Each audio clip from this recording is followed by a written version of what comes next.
Chapter 35. How difficult was life? The news department's report came out the next day and was posted on the school's first-floor bulletin board. If Toru Watanabe remembered correctly, this was an interview about the midterm exam, but the content was completely unrelated to the exam. First, there was the title that couldn't be ignored. Super Handsome Trio. They're really good-looking. Our school actually has such good-looking students. Why are they all freshmen? In the photo that took up more than half of the report, Toru Watanabe stood in the middle with a smile on his face. On his left and right were Rin Kiyono and Miki Kujo with their arms crossed. The two beautiful girls seemed to be looking at him, but also seemed to be looking at each other. In fact, neither was the case. The photo was secretly taken and edited. The Human Observation Department was the only place where the three of them would appear together.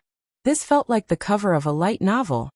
The two female protagonists fighting for the male lead. This made Toru Watanabe very uneasy. After reading the report, he even had the urge to kill the people in the news department and the arts department. This is the story of the three people who stand at the peak of human attractiveness. No one has ever successfully joined the Human Observation Department. Toru Watanabe's interview declaration was, "I like the two of you very much. Both of you, please date me. I'll definitely make the two of you happy." Toru Watanabe was reprimanded, but he wasn't discouraged. Not just anyone can do it. Kiyono-san, Kujo-san, you're beautiful, smart, hardworking, low-key, and kind. You're simply the representatives of Tokyo's beauties. You're my goal, my beacon of progress, and my life's dream. Facing the two shy girls, Toru Watanabe continued his perverted declaration. Other than Kiyono-san, Kujo-san, I'm not interested in any other human girls. You're all my wings. Then let's use results to decide everything. Whoever gets first place in the year will have to listen to the Human Observation Department. Kujo-san suggested. Oh. Rin Kiyono confidently agreed. Oh. Toru Watanabe, who had evil intentions and successfully joined the club, also secretly set his sights on becoming number one. His future is a harem? Or did you lose? Who will be in charge of the future of the Human Observation Department? Everyone, war is coming. Material, Ministry of Information, Contribution. Ministry of Arts, does our school have a Human Observation Department? Don't you know? It was founded by the eldest daughter of the Kiyono family. It is said that the conditions to join the club are very strict. You've been there? No. Of course not. I heard it from someone else. The first years are really promiscuous. They actually use academic results to determine one's body. Hey, if we get first place, do you think we can get Rin Kiyono and Miki Kujo to be our girlfriends? Maybe. Definitely. The eldest daughter of the Kiyono and Kujo families won't go back on her words, right?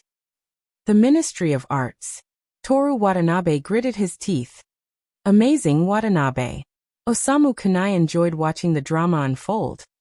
You're the protagonist of a light novel.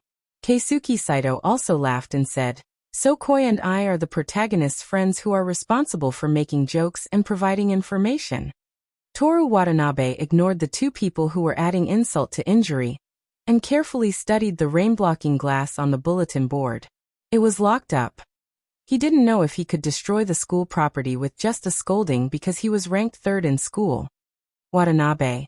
You're the Toru Watanabe from the news, right? I'm not. There can't be a second boy as handsome as you. You're Toru Watanabe. Toru Watanabe couldn't refute this logic. Indeed, he had never seen another boy as handsome as him. At least not in Kanagawa High School or Shinjuku. Watanabe-san, is it true that academic results will determine everything? No, it's false. It's true. Oh. The students in front of the bulletin board broke into an uproar when they heard Seiji's cold and pleasant voice. Toru Watanabe looked at Rin Kiyono, who was holding her backpack and walking over like a saintess. What are you doing? This is the Ministry of Arts' revenge, he said. Are you implying that I should lie? Rin Kiyono flipped her long hair and looked at everyone. The Ministry of Human Observation will agree to any condition of the person who takes first place in the midterm exam. Toru Watanabe hurriedly walked over and tugged at her sleeve. No condition. This is the minister's order. Rin Kiyono looked at Toru Watanabe's hand that was tugging at her sleeve and said with a smile, Watanabe-san, you're not afraid, are you? Maybe I should just leave the ministry. Toru Watanabe thought.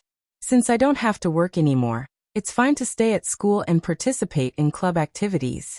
Just as Toru Watanabe was about to speak, Miki Kujo walked over. Her imposing manner was like that of a queen, and everyone subconsciously quieted down, except for Rin Kiyono, but she didn't want to talk to Miki Kujo. Miki Kujo looked at the bulletin board and asked Toru Watanabe, "What's going on?" Toru Watanabe told her about the unscrupulous media, the Ministry of Arts, and Rin Kiyono's words. Very interesting. Miki Kujo revealed a snake-like smile. I also agree. It's hopeless. These two women are hopeless. Kiyono-san, when I joined the ministry, you said that I could leave at any time, right? Toru Watanabe confirmed. Rin Kiyono said, Era, are you really afraid? What? Watanabe, you want to leave? Miki Kujo turned her head and asked. Yes. Miki Kujo coldly stared at him. I won't allow it. Whether you allow it or not, it's my right as the minister, Kujo-san. Rin Kiyono indifferently warned. The position of minister will be mine sooner or later, Kiyono-san, there's no need to be too reluctant to leave. Miki Kujo bluntly replied. I admire your pride and arrogance. I also admire your blind optimism. At this time the two's posture, with Toru Watanabe sandwiched in the middle, was simply a real-life version of the photos in the news. The two glared at each other, but they couldn't do anything to each other, so they simultaneously looked at Toru Watanabe. Watanabe-san. Rin Kiyono said mockingly. Don't Tokyo handsome men have to have the confidence to accomplish anything? I won't allow you to leave the ministry, do you hear me? Miki Kujo ordered. What is life? Toru Watanabe really wanted to ask God this question. I know, I agree, any condition is fine. Rin Kiyono smiled with satisfaction, Miki Kujo smiled as expected, and Toru Watanabe also forced a smile. Just as the Ministry of Literature and Art said, the three's appearance stood at the pinnacle of human beauty. When the three of them smiled at the same time, the others were enchanted. Anything, even dating? Yes. Rin Kiyono said. Marrying into your family, is that okay? Of course. Miki Kujo answered with the same smile that she used to give orders to kill Toru Watanabe several times. Kun Watanabe, if you get first place, can you only smile at me in the future? No problem. Chapter 36. By lunch break, the news had already spread. The three people from the Human Observation Department were called over by the consultant teacher, Aona Koizumi. This time, they didn't talk in the office, but in a meeting room specially used for talking. Normally, teachers and students would have one-on-one conversations here, and the topics would include life, learning, and their goals. Toru Watanabe guessed that Aona Koizumi purposely chose this place because she was afraid that he would say something like, Teacher, I like you the most, in front of the other teachers. The three of them sat in a row, facing Aona Koizumi. Toru Watanabe was far away from the other two, almost sitting in the corner. Needless to say, he felt quite at ease. Can you tell Sensei what's going on? Koizumi asked. Toru Watanabe and Miki Kujo didn't say anything, and the department head, Rin Kiyono, explained what happened in the morning. Aona Koizumi smiled bitterly and looked at Toru Watanabe. Watanabe, didn't you tell me that the bet was about the position of the head of the Human Observation Department? How come it's about anything now? Koizumi-sensei, you should ask the Ministry of Information and Ministry of Arts about this. Oh right, there's also the stubborn department head, Rin Kiyono and Miki Kujo. Toru Watanabe shrugged as if it had nothing to do with him. Aona Koizumi looked at Rin Kiyono and Miki Kujo. Rin Kiyono replied, Don't worry sensei, we won't lose. They're just a bunch of mobs. I can send my subordinates to take care of them. Not to mention me personally. Miki Kujo said as she crossed her legs, displaying her domineering aura. Subordinates? She's not referring to me, is she? Toru Watanabe guessed. This is not a matter of losing or not. Aona Koizumi, who was having a headache, tried to persuade her patiently. The school supports students competing in their studies, but the bets anything goes is not allowed. Agreed. Toru Watanabe immediately agreed. Rin Kiyono turned around and revealed a warm and gentle smile. Watanabe-san, you're one of my members, so I'll protect you. After we get first place, I won't make things difficult for you. Toru Watanabe admitted that Rin Kiyono was very cute, just like no one could deny that he was handsome. But who do you think I'm guarding against when I don't agree with anything? He said crossly. Ah, Rin Kiyono rested her chin on her hand and exclaimed exaggeratedly, I'm so nice to you, but you're actually on guard against me? Favor. I thank you. You're welcome. Rin Kiyono smiled brightly. Protecting the weak members is what I should do as the strong and the head of the department. Toru Watanabe had nothing to say. He had enough of Tokyo's mischievous girls. Toru bien. Miki Kujo glanced at him with a murderous look. If you dare to flirt with this woman in front of me again, I'll kill you. Flirt? Huh? Toru Watanabe looked at Rin Kiyono. Rin Kiyono crossed her arms and smiled without saying a word. Hey, why don't you refute me? Don't you never lie? Rin Kiyono still didn't say a word. Damn it. This woman is too cunning. Toru Watanabe had no choice but to look at Aona Koizumi. Sensei, you're a bystander. You should have seen it clearly, right? Aona Koizumi was very angry. She reprimanded. Watanabe, what did Sensei say to you? You must be faithful in your relationship. How can you do that to both of them at the same time? Ah, you're still talking about the news department? I think there's something wrong with your thinking. You want to have a foot in both camps? Write me a 1,000-word reflection. Sensei. Toru Watanabe stood up. Department head Kiyono, Miss Kujo, say something. Miki Kujo snorted with laughter. Rin Kiyono, who never lied, remained silent. You still want to quibble and lie to Sensei Watanabe, you disappoint me. 5,000 words. These two women. Just you wait. Toru Watanabe really set his goal as first place this time. Although he wasn't a fan of uniforms, he wanted these two women to wear bunny girl uniforms on Mondays, pink nurse uniforms on Tuesdays, maid uniforms on Wednesdays, police uniforms on Thursdays and sailor uniforms on Fridays. They couldn't be idle on Saturdays and Sundays. They had to wear Lolita and witch uniforms and take selfies for him. Wait, selfies in which uniforms? Toru Watanabe crossed his fingers and placed them on his nose bridge. I, Watanabe, will take first place in the cohort. After leaving the meeting room, Toru Watanabe would be in a good mood if he didn't have a 5,000-word reflection. It had nothing to do with uniforms. It didn't matter. The main thing was that this was a rare opportunity for him to take revenge on these two women openly. Miki Kujo returned to the classroom. For the sake of subduing, no for revenge, Toru Watanabe decided to study quietly in the club classroom. Rin Kiyono naturally went to the club classroom as well. That was where she always took her lunch break. Kiyono, who never lies, what you did just now was no different from lying, right? Toru Watanabe mocked as they walked. Did I lie? Rin Kiyono tilted her head and looked puzzled. Seeing Toru Watanabe's angry expression, she smiled happily and said, I just didn't feel like talking at that moment. You're too mean. As if she received a high compliment, Rin Kiyono nodded her head in satisfaction and said, Men love women who aren't mean. After playing hard to get, this is the fourth way to make you fall in love with me. What are the two in the middle? If he were to ask, he would definitely be mocked again. Toru Watanabe changed his words and said, I like girls who are gentle and considerate. If you want me to fall in love with you, please work hard in that direction. No, Watanabe-san. I want to twist your will and make you fall in love with me, who is neither gentle nor considerate. After saying this, Rin Kiyono looked at Toru Watanabe and asked with a smile, Am I bad enough? I admit that you're very charming, but I'm not the type to care about appearance. If your personality isn't good enough, then everything is meaningless.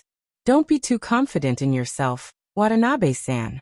Loving someone without being influenced by their will is like a mental illness. It's not that you can do whatever you want, but that you have to do whatever it wants you to do.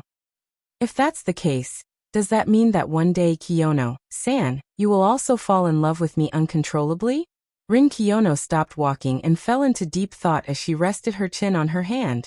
Toru Watanabe also stopped and maliciously waited for her answer. You won't lie, right? Rin Kiyono's face turned cold and returned to the expression she had when they first met.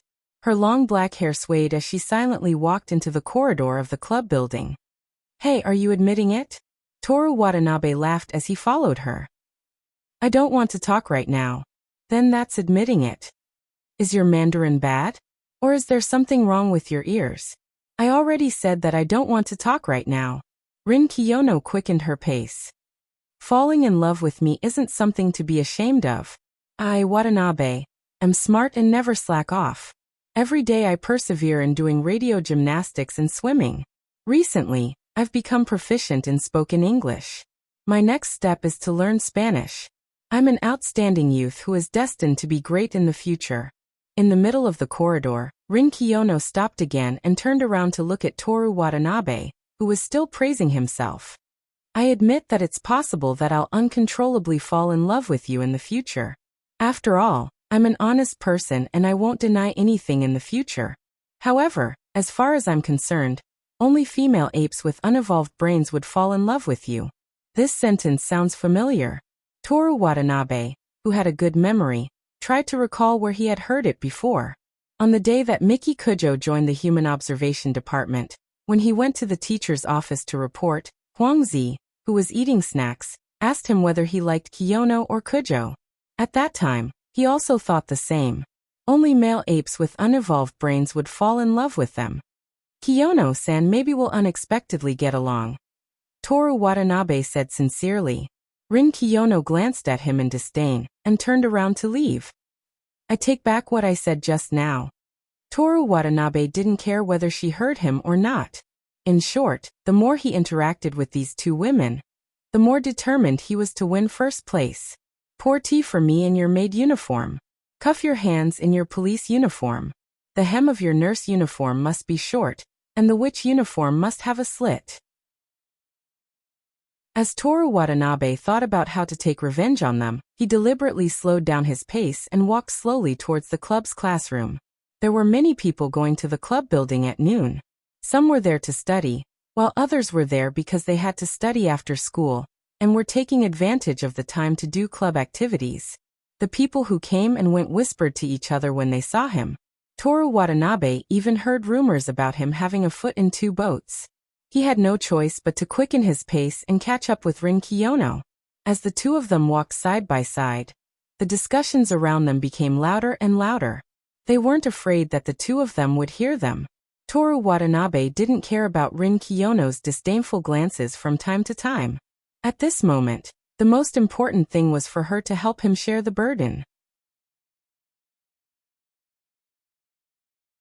Chapter 37. Toru Watanabe and Rin Kiyono didn't return to the school building until the first class bell rang. The moment Toru Watanabe walked out of the club classroom, he couldn't help but exclaim how hot it was. The sun in late May was simply paving the way for the upcoming plum rain season, evaporating all the moisture on the ground into the clouds. In this kind of weather, if Kujo didn't install air conditioning in the club classroom, his butt would definitely sweat from sitting on the steel chair for too long. Toru Watanabe looked at the silent Rin Kiyono and deliberately said something to disgust the beautiful girl. I wonder if Tokyo has any sweat-proof underwear. Kiyono classmate, you're a local of Tokyo, do you know that? On the staircase landing, Rin Kiyono stopped and turned around to glare at Toru Watanabe. She sneered and said, I've decided. After the midterm exam, I want you to wear a skirt in the club classroom. I'll let Watanabe classmate see if you sweat. 3 steps down, Toru Watanabe revealed a provocative smile. Kiyono classmate, I'll let you wear an extremely vulgar maid outfit in the club classroom. I admire your ambition and courage.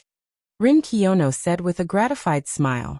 Her attitude and expression were truly infuriating. But Toru Watanabe looked at her almost perfect figure, except for her flat chest. He imagined her blushing cheeks in a maid outfit.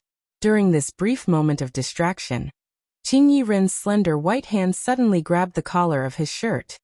From the look in your eyes and expression, I feel like I've been treated very wretchedly in your mind. You're too narcissistic. Toru Watanabe took the lead and overtook her. I'm thinking about the derivation of calculus formulas. Lies. Also, you can show such a vulgar expression when thinking about math problems. As expected of you, Watanabe classmate. You already know it's a lie, so why do you still want to continue? I just wanted to mock you. Kiyono is really honest. Thank you, but this is my basic character. There's no need to praise me. In the face of Rin Kiyono, even the great Toru Watanabe could only surrender. Toru Watanabe walked into the classroom with the Chinese teacher because they were delayed on the way. The teacher didn't say anything and even gave Toru Watanabe a friendly smile. This was the treatment given to the third-place student in the grade. Other than the human observation department, Watanabe was one of the upper echelons of Kanagawa High School. In a light novel, she would be the best of the best, and she would be the leader of her class. The above was just his self-perception. The purpose was to increase his self-confidence, so don't take it seriously. If it wasn't for his good looks, he would have been seen as a country bumpkin who only knew how to read books. Toru Watanabe walked back to his seat with lofty aspirations, as if he was patrolling his own territory. He took out his textbook and a 0.5 mm automatic pencil, and began the lesson seriously. From that day onwards, the enthusiasm for studying in the first grade was unprecedentedly high. According to what Toru Watanabe heard from Osamu Kanai, even though the midterm exams were approaching, among the 9 members of the baseball club who were still training, one of the first-year members who was quite talented in baseball also gave up on training and immersed himself in studying. Also, at noon and after school, the sound of the wind instrument practice quieted down, and a few girls temporarily stopped training. After all, Toru Watanabe was a handsome boy who most girls would be happy to sit on the back of a bicycle and go for a ride along the riverbank. Under such an atmosphere, the only ones in the first grade who were still leisurely passing their days were Rin Kiyono and Miki Kujo. One continued to read literary classics, while the other continuously criticized the entertainment methods of young people. She didn't like any of the manga, light novels, or games in the classroom. After learning about the 2 girls from Toru Watanabe, the male student was angry and happy, and studied even harder. As for Toru Watanabe, among the girls who were interested in him, those who couldn't study had already given up. Only those who originally had good grades still persisted. Because he was already at the top of his grades, he was working too hard. Eating and reading English vocabulary was not worth mentioning. Toru Watanabe was working very hard, but he didn't spend a lot of time on the midterm exams. For example, when he was eating, the notebook in his hand was actually filled with 19 tenses and 6 pronouns in Spanish. Watanabe, what do you want to do after you get first place? Keisuke Saito asked him. Do nothing. Hey, why? You were obviously the boy who had the best chance to get first place, such a good opportunity. Osamu Kanai shouted in disbelief. My goal is to become the Tokyo handsome boy. I will only do what I should do, and studying is what I should be doing right now. Osamu Kanai and Keisuke Saito couldn't understand his pursuit. They just muttered things like, that's Rin Kiyono, Kujo's eldest daughter. Only a fool would do nothing, and so on. Toru Watanabe was of course not a fool, but he had already developed the habit of doing things silently. He would never announce it until he succeeded. On Friday of this week, he handed in his 5,000 words of self-criticism. Aona Koizumi didn't say anything about the midterm exams. He didn't know if the school was happy to see this and wanted to use this morale to get first place in the 3 schools joint exam, or if they trusted the strength of Rin Kiyono, Miki Kujo, and Toru Watanabe and didn't interfere. After school, he continued to go to the activity classroom, and stayed there until the setting sun dyed the entire room golden. Before leaving, he asked Rin Kiyono, do you have any recommended books for learning Spanish? Rin Kiyono, who was reading after the spring equinox, thought for a moment and said, Spanish Grammar and Vocabulary by Yudes. Thank you. You're welcome. Just like that, Toru Watanabe didn't care about his reputation, and learned from his enemy. That's why I'm so confident in my future. With such a mindset, Toru Watanabe didn't hesitate to ask Seno Rin anything he didn't understand. And Rin Kiyono was worthy of being a woman with an intelligence of 8. So far, there hadn't been a problem for her. She was completely beyond the level of genius or scholar. Toru Watanabe looked at Miki Kujo, who was bored to the point of falling asleep. This woman also had an intelligence of 8. He absolutely couldn't underestimate her. It was very likely that she had sent people to monitor him and his parents. He had to be 100% sure that he could make a move against the Kujo family. "Hey Watanabe, I'm bored." Perhaps she felt Toru Watanabe's gaze. Miki Kujo, who was lying on the luxurious sofa, opened her eyes. "Miss Kujo, you've already tried all the entertainment methods that I can think of," Toru Watanabe said helplessly. Miki Kujo was silent for a moment. Suddenly, as if she thought of something interesting, she laughed and said, "Let's go on a date tomorrow. I haven't tried it yet. Maybe it will be very interesting." "A date? Tomorrow morning at 10 o'clock, I'll pick you up at your house." Toru Watanabe's expression changed. Miki Kujo laughed. "Look at your nervous expression. I didn't expect you to actually know radio gymnastics. You're so stupid." Toru Watanabe didn't want to talk about this. He changed the topic. "I have to study on the day off. I don't have time to play with you." "Aren't we boyfriend and girlfriend? Isn't dating necessary?" Miki Kujo turned over and said while lying on the sofa. Toru Watanabe could see her white skin and collarbone at the collar of her shirt. But everything about this woman made him feel disgusted. "Didn't you already break up in the sports equipment room?" Toru Watanabe said. Speaking of this matter, Toru Watanabe thought of Yoshimi Tamamo. She was really a good woman who did things for money. Until now, the system still hadn't notified him that the check-in was terminated. "Break up? I didn't say that," Miki Kujo said with a smile. "Whether or not you said it, I still have to study. You just heard that I've been busy learning Spanish recently." Toru Watanabe was very impatient. Miki Kujo's expression turned cold. "You think I'm discussing with you?" "Okay." Toru Watanabe took a breath and resisted the urge to kick her face. "That's right," Miki Kujo revealed a devilish smile. "If you can't make me happy on a date, I'll punish you by having another fight with Shizuru.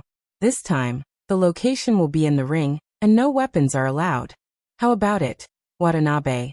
I love you so much that I helped you restrict Shizuru's most powerful gun." "A date?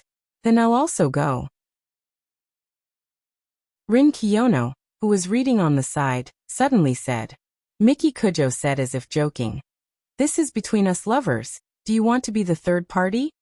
"Lovers?" Rin Kiyono smiled noncommittally. "My recent research topic is to make Watanabe-san fall in love with me. For me, this is just a good opportunity to show jealousy." "How persistent are you?" Toru Watanabe was speechless. Rin Kiyono's love theory knowledge was one after another. How many movies or books did she watch? "Fall in love with you?" Miki Kujo laughed. "How is that possible? Watanabe likes me the most, isn't that right, Watanabe?" Miki Kujo, who was lying on her stomach, gently patted the soft sofa with her stockinged feet. If Rin Kiyono wasn't here, Toru Watanabe could say anything, but now there was only silence. Rin Kiyono laughed. "It seems that it's not like what you said, Watanabe-san still loves me more." "I don't love either of you," Toru Watanabe honestly said to the two beautiful girls who could attract any man. After listening, Rin Kiyono indifferently brushed her hair that fell on her chest, while Miki Kujo's cold eyes stared at Toru Watanabe for a long time. Then she suddenly showed a bright smile. "I'm looking forward to tomorrow's date. I really just want to study," Toru Watanabe struggled to say. Unfortunately, no one would listen to him. Chapter 38. May 24th, Saturday. As usual, Toru Watanabe woke up at 6 o'clock. He lifted the dumbbells until 6:30, and went to the nearby park to listen to the Radio Association's music and do radio calisthenics.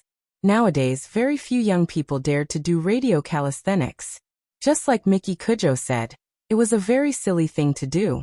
In the park, Toru Watanabe's only companions were the old man and grandmother from the Showa era. Other than that, there was only a group of elementary school students in shorts. Because Toru Watanabe was a kind and handsome big brother, and his movements were quite standard, he unknowingly became their leader.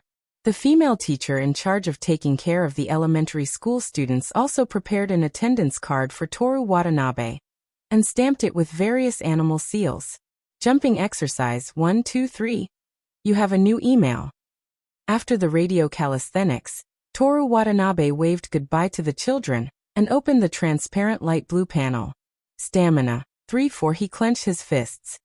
He didn't feel any sudden increase in strength, nor did he have the confidence to tear the sky apart with one punch or break the earth with one foot. However, compared to this spring, Toru Watanabe did feel that his fists were stronger. When he walked out of the park, he saw a tall green weed by the side of the road. After warming up, he subconsciously twisted his body and kicked at it. The weed snapped in half and was thrown high into the sky. It then fell in the yard of a house with the name Murakami written on it. My combat power has reached 7 points. Toru Watanabe nodded with satisfaction. Woof woof woof. A small dog barked in fear in the yard of the Takahira house. Perhaps it was hit by the weed. Then came the gentle voice of a woman comforting the dog. Toru Watanabe's expression didn't change as he calmly left the crime scene. As long as he didn't get caught, it wasn't illegal. This was what he learned from Miki Kujo. If I keep learning like this, it's hard to imagine how great I'll be in the future. Because Miki Kujo unilaterally announced the date, Toru Watanabe couldn't go to the library to read, so he stayed in the rented house and searched for date-related information. At 9 o'clock he gave up. On the internet, there were either traditional civilian dates or exaggerated TV dramas. No matter how she looked at it, the angry Miki Kujo couldn't find it interesting. Since there was no other way, he might as well not look for it. He thought that it wouldn't do to waste time like this. With 4 points of stamina, even without using the terrain and the shot put, he should be able to fight with Jing Lu. If he really couldn't, he could only waste his remaining points on stamina. After deciding to go for a civilian date, Toru Watanabe started reading Spanish grammar and vocabulary that he had bought from the bookstore yesterday after school. Just as he was engrossed in learning, the doorbell rang. Toru Watanabe instinctively thought that it was someone from NHK, so he pretended not to hear it. There was a strange law in Japan. As long as there was equipment at home that could receive NHK's signal, they had to pay NHK. But at the same time, this law did not provide for the corresponding punishment, so until now, those who no longer needed NHK's services were constantly harassed by the other party. The doorbell rang 3 times and then it was quiet. The phone on the table vibrated. Toru Watanabe glanced at it and saw that it was an unfamiliar number. He thought about it and picked it up. Open the door. You have 3 seconds. Miki Kujo's command was transmitted to his ears through the radio. I thought it was NHK. Beep beep beep. Toru Watanabe glanced at the screen of the phone that had hung up. It was 9:40. There were still 20 minutes until 10 o'clock. He got up and walked to the hallway, removed the chain and opened the door. Too slow. Miki Kujo, who was wearing a white dress, rudely reprimanded him as she walked in. Jing Lu silently followed behind her. I'm reading, Toru Watanabe said. Miki Kujo glanced around the room and saw the dumbbell in the corner. She smiled disdainfully. She sat on the table that Toru Watanabe used to study and eat. There were no chairs in Toru Watanabe's room. Even the bed was temporarily made at night. Take out the stockings I gave you. I want to inspect them. Miki Kujo said arrogantly with her legs crossed and arms crossed. Toru Watanabe didn't expect that she would actually inspect him, and it was a surprise attack. Fortunately, he usually kept them well. He took out 2 pairs of well-preserved black stockings from the cabinet and handed them to Miki Kujo. They're intact, Toru Watanabe said. You didn't use them. Miki Kujo's smile gradually turned cold. I'm going to punish you. Wait. How can a man like me use stockings? Aren't you proud? Ah. Toru Watanabe looked at Miki Kujo's beautiful face and soft cherry lips. He wondered if he had misheard. Miki Kujo unconsciously shook her legs. What should I punish you for? Stripping your feet? Stripping naked and doing radio gymnastics? Or, wait. Toru Watanabe came back to his senses. Miss Kujo, you're an unattainable existence in my heart. How can I use your personal belongings to do that kind of thing? I didn't even think about it. Miki Kujo frowned slightly and thought about it. Then she reluctantly admitted, that makes sense. I'm indeed too superior.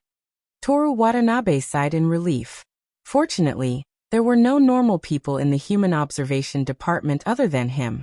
They were all narcissists. Right? I only dared to keep your stockings properly. How can I take them from? It was Toru Watanabe's first time saying this word in front of a girl. It was very difficult. Forget it. I'll let you go this time. I'll check again next time.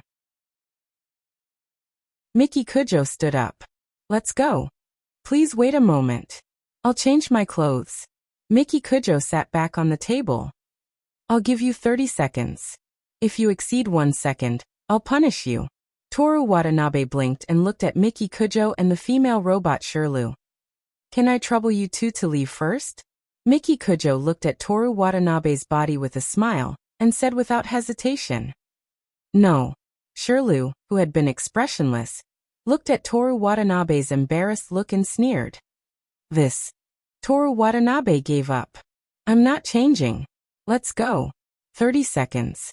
I'm not changing. 29 seconds. Toru Watanabe really wanted to curse, but his body didn't allow it. Moreover, he didn't like to take off his clothes to do radio gymnastics, or anything else. So he picked up his black shirt and casual pants and rushed into the narrow toilet. Ahaha, you're quite shy. Miki Kujo's mocking voice followed in. You're too thick-skinned. Toru Watanabe took off the t-shirt that was washed white and used as pajamas. Being thick-skinned is not a shortcoming. If you want to serve me, you still need to train. Listening to her voice, Miki Kujo seemed to be in a good mood. Toru Watanabe took off his shorts, threw them directly on the toilet, and began to put on his casual pants. Does society have such high standards for bodyguards nowadays? Of course. Otherwise, if a woman comes to assassinate me naked, all the bodyguards will close their eyes? That's because she's naked. Don't worry, when the time comes, I'll protect you without blinking. Toru Watanabe put on his shirt and walked out without even buttoning it up. Miki Kujo was holding the gym attendance card in her hand, studying which animals were on it. She looked up at Toru Watanabe's thin upper body. You're lucky. How could I let Miss Kujo wait for so long? You think I didn't count the time? Toru Watanabe cursed in his heart while buttoning his shirt. Miki Kujo put down the attendance card and stood up a little bored. Let's go. Chapter 39. The limousine was parked downstairs, attracting the attention of the people around. Toru Watanabe got in with familiarity. The car started slowly, and Miki Kujo asked Toru Watanabe where they were going. Shinagawa Aquarium, he replied. Aquarium? Is that kind of place interesting? Have you been there? Just the name sounds boring. Miki Kujo leaned on the center armrest, her right hand on the side of her white and delicate face. If you haven't been there, it's okay to go once, right? Isn't it said that people have to experience everything once in their lives? If it's not fun, you have to be responsible. After that, Miki Kujo closed her eyes. She didn't speak, and the car immediately fell into silence. Toru Watanabe turned his face to look at the robot, Static Flow, who was staring at him motionlessly. Toru Watanabe smiled kindly. Static Flow was slightly stunned, then frowned and glared at him. Her hand was behind her back, where she took out the pistol last time. Toru Watanabe raised his eyebrows again. He was completely a frivolous young man with a cheeky smile, but Shizuru was already focused and would not fall for his beauty trap. He was a little bored, so he had to look at Miki Kujo, who was resting with her eyes closed. This woman seemed to like to sleep. She must have secretly studied until late at night. Toru Watanabe speculated maliciously in his heart. The group first drove to Shibuya's Omotesando, where Rin Kiyono had agreed to meet. The car stopped in front of Meiji Shrine. At the entrance of Omotesando, a cold and beautiful girl stood there. Wearing a white short-sleeved shirt and a high-waisted long skirt. She was different from the school uniform, but she still stood out. Not to mention her beautiful face, slender waist, long and well-proportioned legs, Just the way she stood showed that she had a different style from other girls. The weather was hot at the end of May, but she was completely focused. She didn't use her hand to fan herself or feel impatient. Her long black hair looked gorgeous in the sun. She exuded the aura of a saintess. It even made people wonder if the temperature around her was always comfortable. After Rin Kiyono got into the car, she sandwiched Toru Watanabe between her and Jinglu.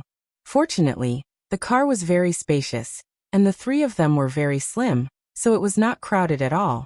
Shirlu slightly bowed to Rin Kiyono. Rin Kiyono softly said good morning, and then she greeted Toru Watanabe. Good morning, Watanabe. It's noon, Kiyono classmate. Toru Watanabe glanced at the shopping bag in her hand.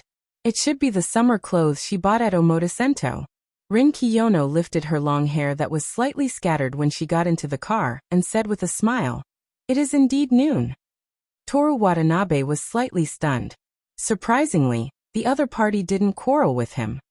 "You're beautiful today, Kiyono-san." Bang!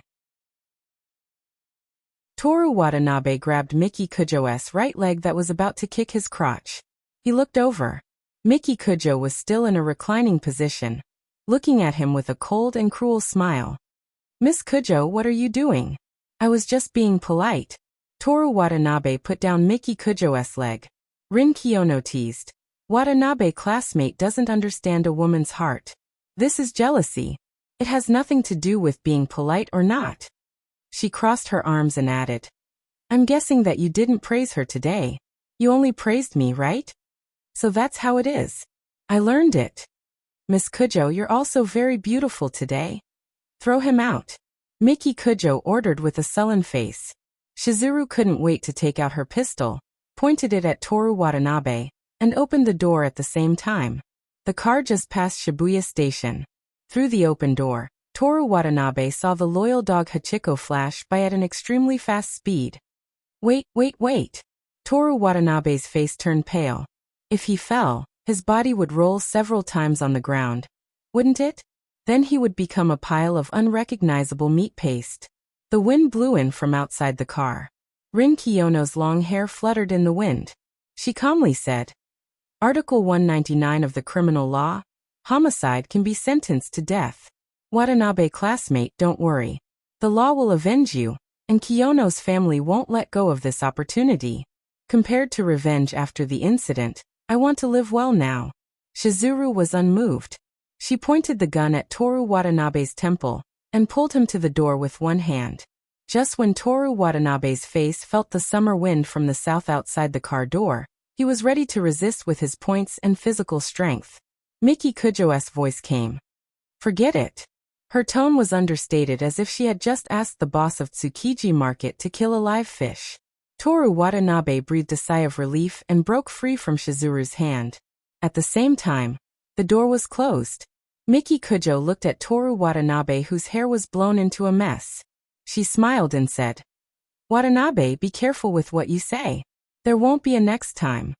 This woman was simply crazy. At that time, he was out of his mind to participate in the last-minute activities to save her. The car fell into silence again. Before arriving at Shinagawa Aquarium, Toru Watanabe, who had learned to be obedient, had been silently playing with his phone.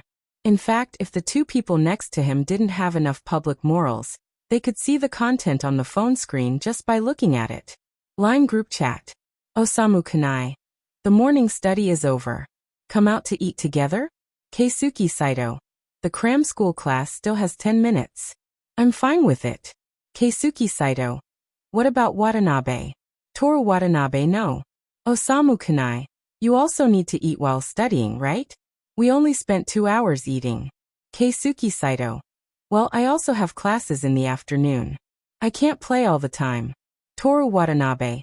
It's not that I don't want to. I can't leave now. Osamu Kanai? Keisuke Saito. Back home? Toru Watanabe. Being a tool for the two ladies Rin Kiyono and Miki Kujo. Osamu Kanai. Kill yourself. Keisuke Saito. No wonder. I'm jealous. Toru Watanabe. Jealous, Toru Watanabe. Just now, out of politeness, I praised Rin Kiyono, who was in casual clothes, and didn't praise Miki Kujo. I almost got killed. Toru Watanabe. That's my current situation. Are you still jealous? There was a long silence. Toru Watanabe.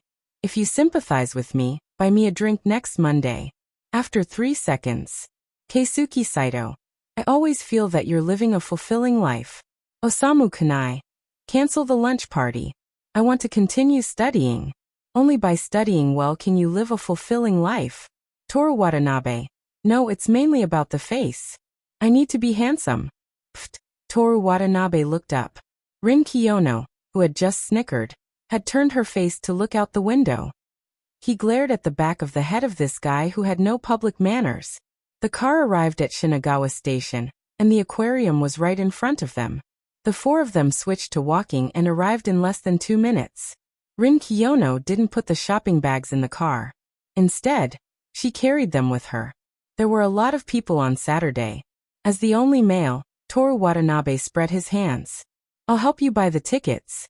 2,300 yen per person. Rin Kiyono took out a light pink wallet from a high-end, fashionable round white bag. She also took out 2,000 yen notes and 300 yen coins from the wallet and handed them to him. Toru Watanabe looked at Miki Kujo, and Shizuka handed over a card. He took the money and the card and bought 4 tickets on behalf of the group, and distributed them to each person. As they walked through the entrance, Toru Watanabe said, "Let's go to the Coral Coffee Bar to buy drinks. We can drink while walking." They entered the aquarium. The blue and white lights in the aquarium made the walls and ceiling the color of the deep sea.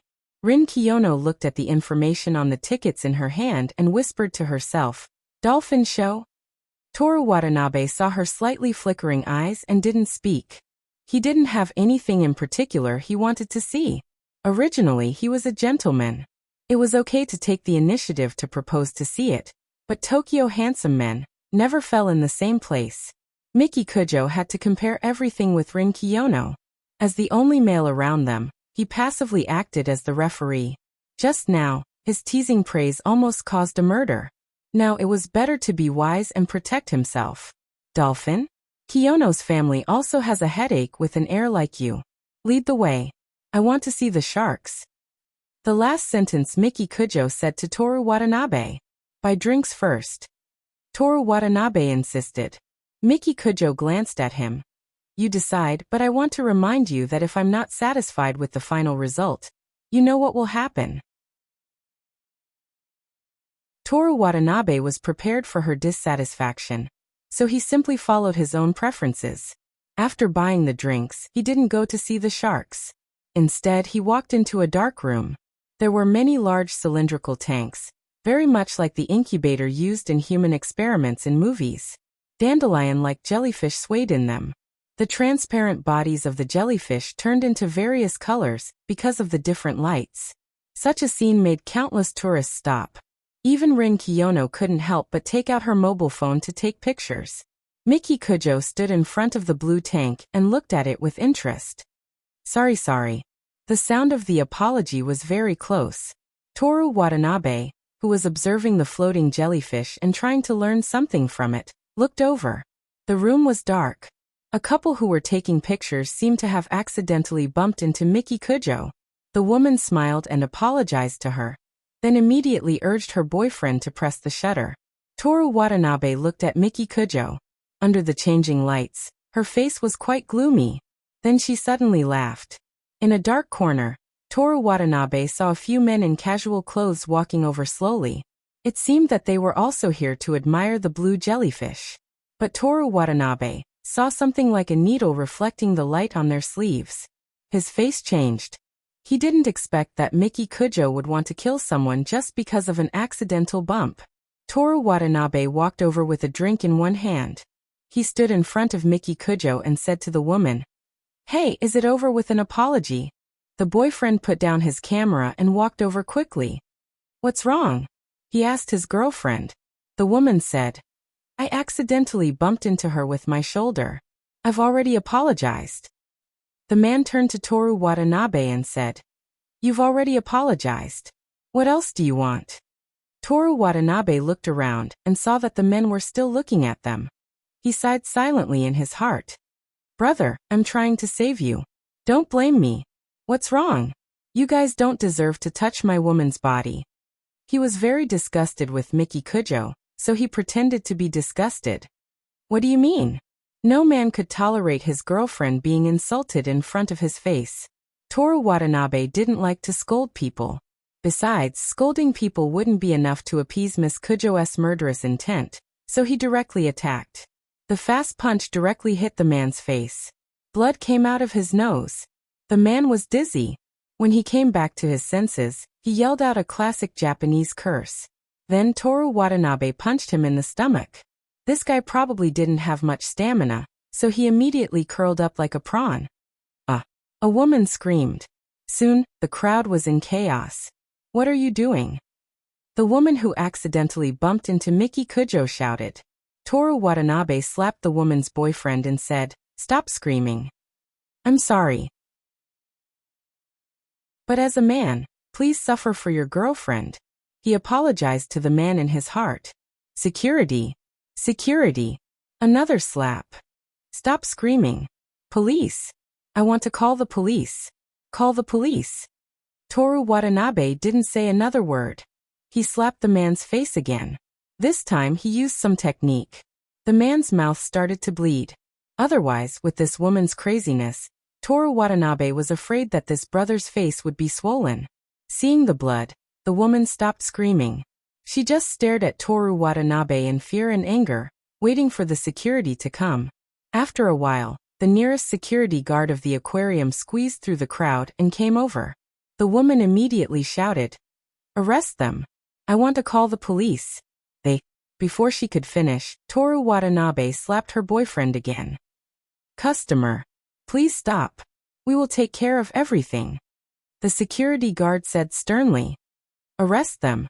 I want to call the police. I want to." The woman's voice traveled far in the dark and quiet aquarium. Toru Watanabe looked back. Miki Kujo looked at him with a smile. He read her expression. She was still angry. This also meant that the noisy woman's life was still in danger. He walked over and the security guard reached out to stop him. Toru Watanabe felt that it was inconvenient to use one hand. So he turned around and kneed the security guard in the stomach. The security guard immediately held his stomach and knelt on the ground. The other two security guards rushed over and were also taken down by Toru Watanabe. He apologized silently in his heart again. He walked in front of the couple and slapped the man again. The woman looked at him in horror. The man's expression was complicated, like anger, like fear, but also very innocent. "You're disturbing the jellyfish," Toru Watanabe said weakly. "Pfft." Miki Kujo's laughter came over.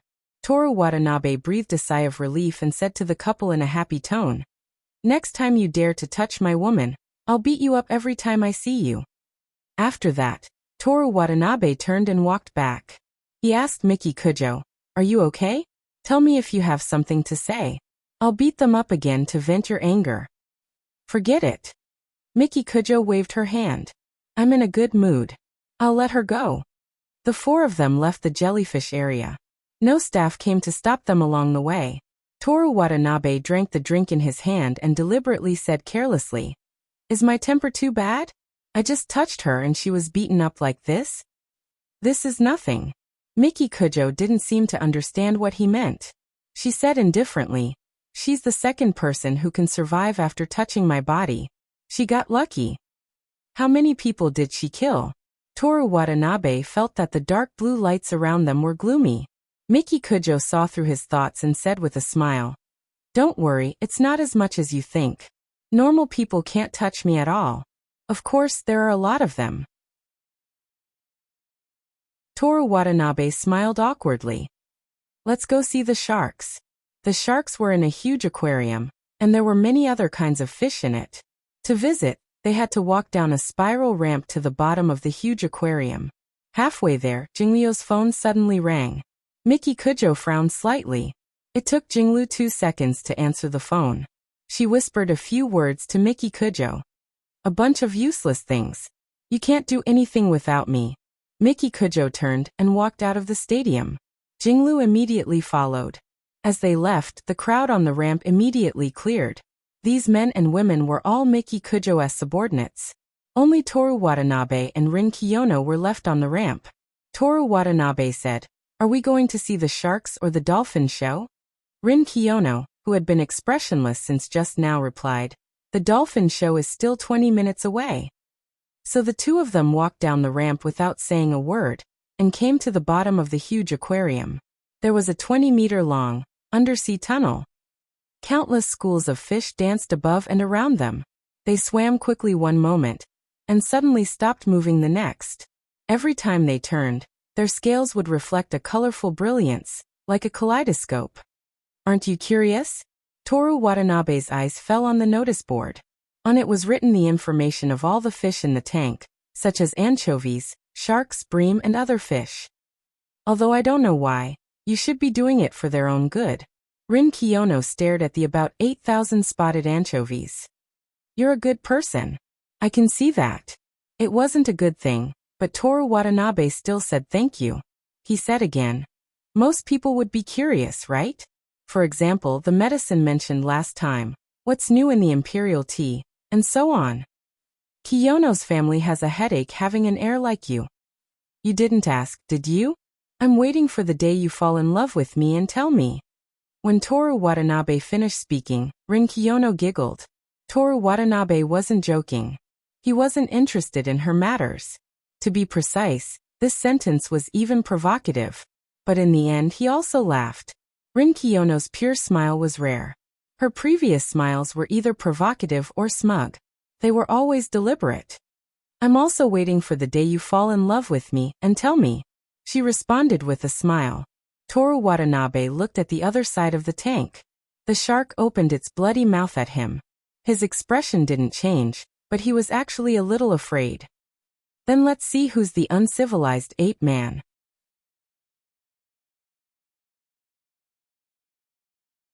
Chapter 40.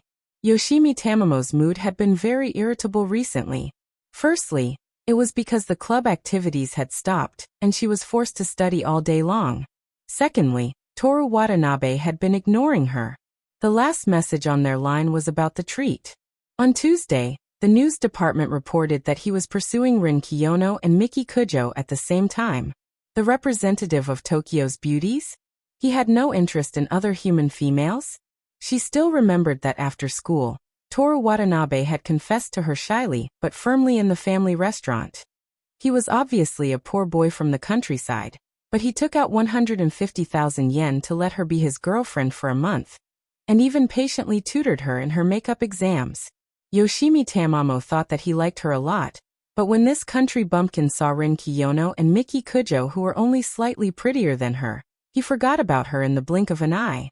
She put down her dignity as a beautiful girl and promised not to say a word to him after the 1 month.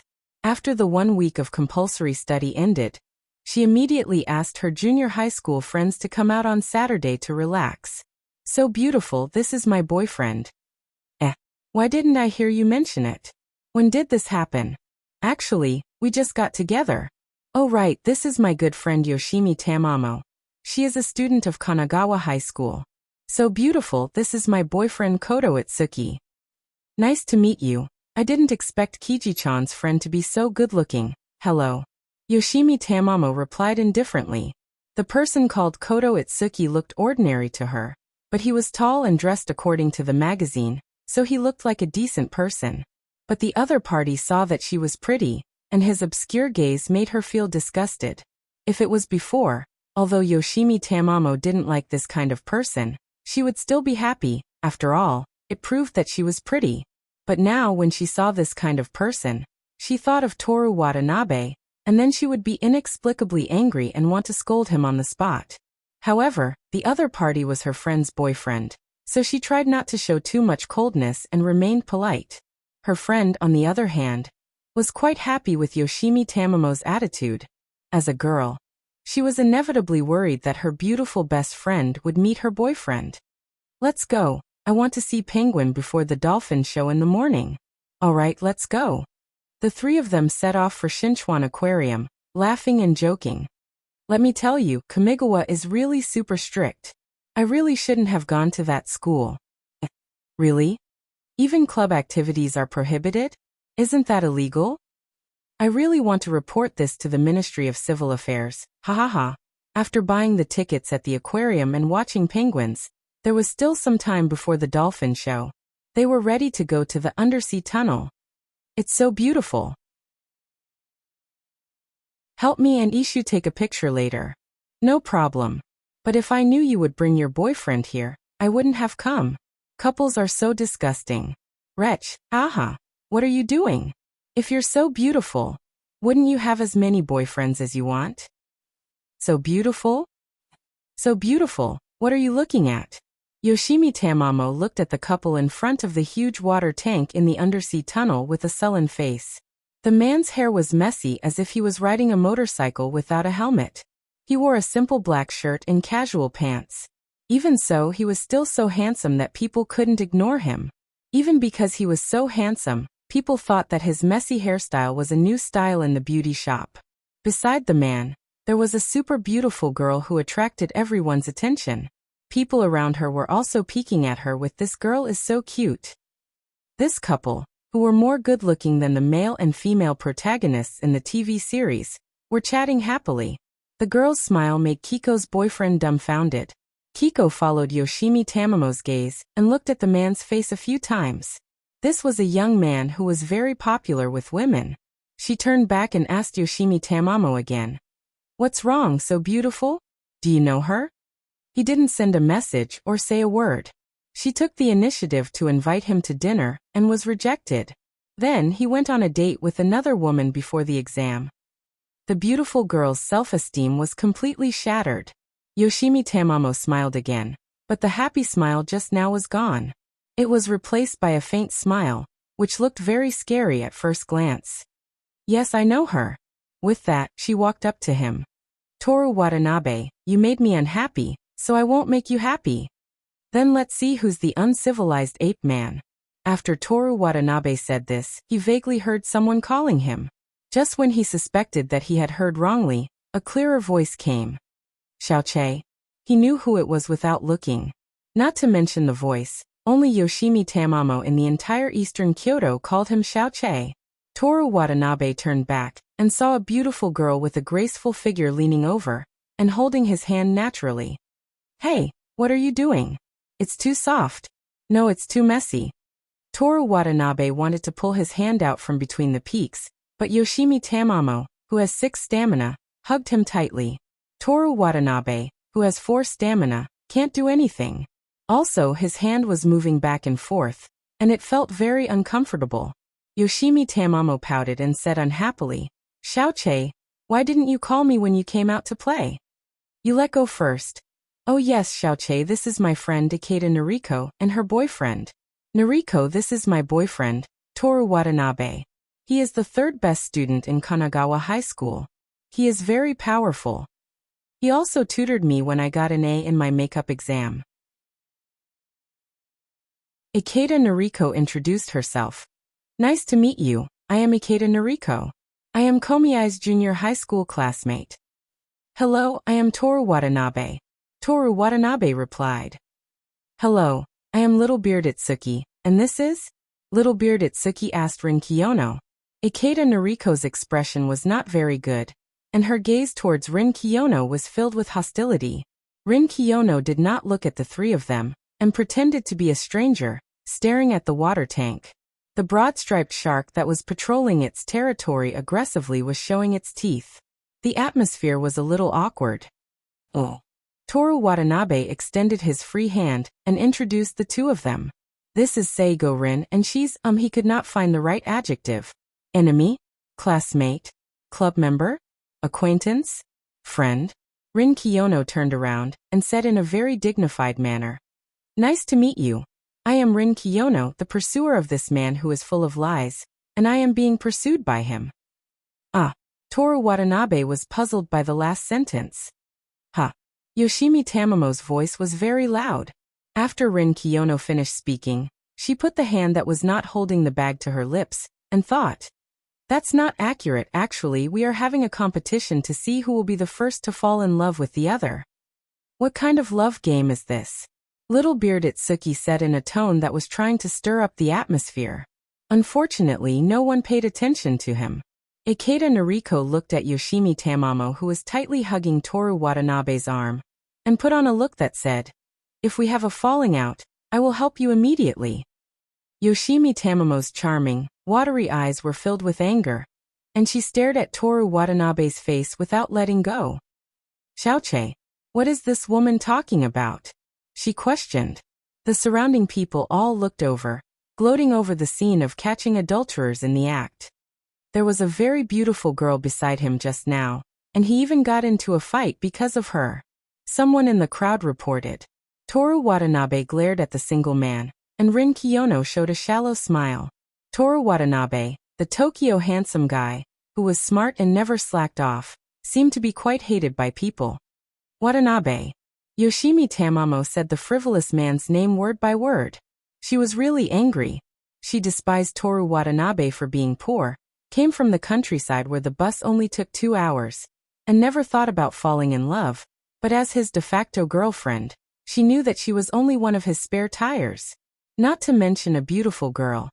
Even the most basic dignity of a woman did not allow her to be calm. "Toru Watanabe-san, so you have a girlfriend?"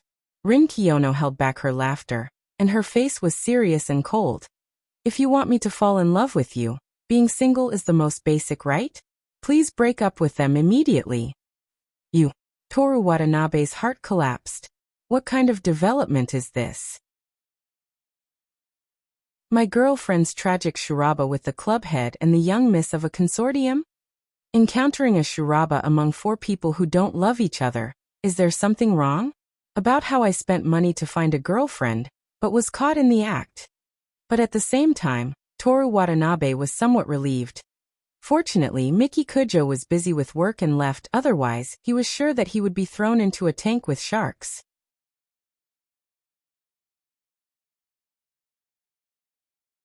Chapter 41. The Dolphin Show is about to begin. Toru Watanabe looked at the school of fishes above his head. "You're amazing." Rin Kiyono also looked above her head and laughed sarcastically. "You can tell the time by looking at the seawater." "Actually, I've done research on seawater and the sun. I'm quite good at knowing the time by looking at the seawater." "You're lying." "I'm not." "You're lying again." Watanabe." Yoshimi Tamamo puffed up her cheeks in dissatisfaction. Her face was very close to his. Toru Watanabe felt a sweetness unique to young girls crawling into his nose. "What's wrong?" Toru Watanabe couldn't pull his arm away. He could only lean his head back and try to put some distance between them. He didn't like girls like Yoshimi Tamamo, whether it was because they were materialistic or because they casually hugged boys they didn't like. However, life was like this. Sometimes, even if he hated them, he had to endure it. Everything was for the monthly check-in reward. Yoshimi Tamamo pouted seductively. "Who do you think is better, me or this woman?" "Who's better?" Rin Kiyono was sharp-tongued and had a bad personality, but she was honest. Yoshimi Tamamo was casual and materialistic, but she unexpectedly kept her promise after taking the money. Toru Watanabe thought about it. "You two have about the same position in my heart." He didn't hate or like her very much, but there was no need to say that out loud. The ladies in the underwater tunnel looked at Toru Watanabe differently. They felt like they were saying, "He's indeed a scumbag." The men were envious to the point of annoyance. "Is it true that handsome people get preferential treatment? Is that so?" Rin Kiyono suddenly reacted and said, "I'm actually the same as Tamamo in your heart. Although your outlook on life, values, and aesthetics are bad, your vision is narrow, your lack of knowledge and your lack of experience, I still have to reflect on myself." As she spoke, she lowered her head and thought about it. "You said that I have poor aesthetic standards, narrow vision, and lack of knowledge. I can accept that. But my outlook on life, values, and knowledge are absolutely unacceptable." "Oh." Rin Kiyono was surprised by Toru Watanabe's objection. "I've already said my outlook on life and values. As a Tokyo handsome guy, I admit that I still have some shortcomings, but I've been working hard. Also, I'm lacking in knowledge. I can speak Chinese, I was born with it, English, and recently I've been learning Spanish. Let's not talk about the handsome men from Tokyo for now. The United Nations has a total of 6 official languages, namely English, French, Russian, Chinese, Arabic, and Spanish. You only know Chinese, English, and a little Spanish. As for me, other than these 6 languages, I also know German. Qing Yiren, who had 3 points of stamina, let out a sigh of relief and concluded in a gentle and friendly manner. Student Watanabe, you must bravely admit your shortcomings. How confident was Toru Watanabe in his own brain? How hard did he usually study? How could he allow someone to insult him on this? He refuted. Student Kiyono, with all due respect, language is just like that. As long as you find a pattern, you can learn as many languages as you want. Rin Kiyono flipped her long hair. Correct, but I know 7 languages. It's also not wrong to say that you lack knowledge. Oh, Toru Watanabe sneered. Other than languages, I also know a variety of knowledge. I've read many biographies of great people. I've also studied biology, chemistry, astronomy, and marine life. The others were stunned. Many of them looked at him with a, how can a mere scum be so knowledgeable? Look. Qing Yilin was the only one who laughed as if she had heard something funny. She said, biology? Textbook knowledge? Astronomy? Did you find the location of the Big Dipper while walking at night? Marine life? Do you mean now? Damn it, she saw through everything. But how strong was Toru Watanabe's will? How could a teenager who woke up at 6 in the morning to do radio gymnastics easily admit defeat? You really dare to say that? He calmly pointed to the water tank on the side. This is the red-striped tetra. The one in the sand is the garden eel. The one in the school is the spotted sharknado. The one with a big body is the stingray. This is the bream. The shark showing its teeth is the broad-striped tiger shark. Amazing!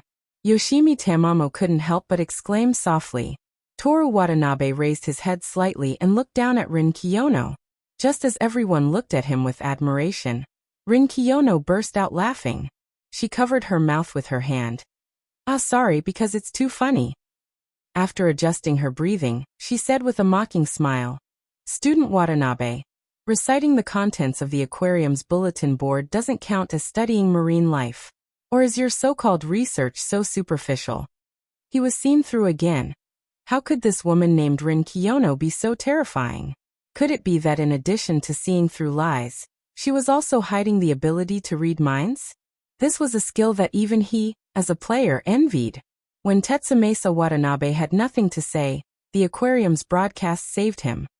Notice, a dolphin show will be performed on the 2nd floor's outdoor stage. All guests are invited to come and enjoy. You see, Toru Watanabe's brain reacted very quickly, and he immediately said righteously, I already said that I can tell the time by looking at the water. Isn't it about to start? Rin Kiyono sighed helplessly. Student Watanabe, I can't help but admit that you are a very outstanding human being. If you can't lie, even if your outlook on life, values, and aesthetics are bad, narrow vision, lack of knowledge, and lack of experience, I will still have a very good impression of you. Thank you for your twisted affirmation, but my talent is not limited to that. I only took a few art classes and I got a B grade. This was the truth. That ape man portrait that got a B because it was too funny?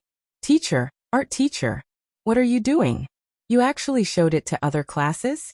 This is a student's privacy. Do you know Picasso? Heh. I'm still 3rd in the grade. Who do you think you are talking to? Rin Kiyono put her hand on her chest and said proudly. Student Kiyono, I am a person with a delicate mind. I advise you to be more tactful with your words.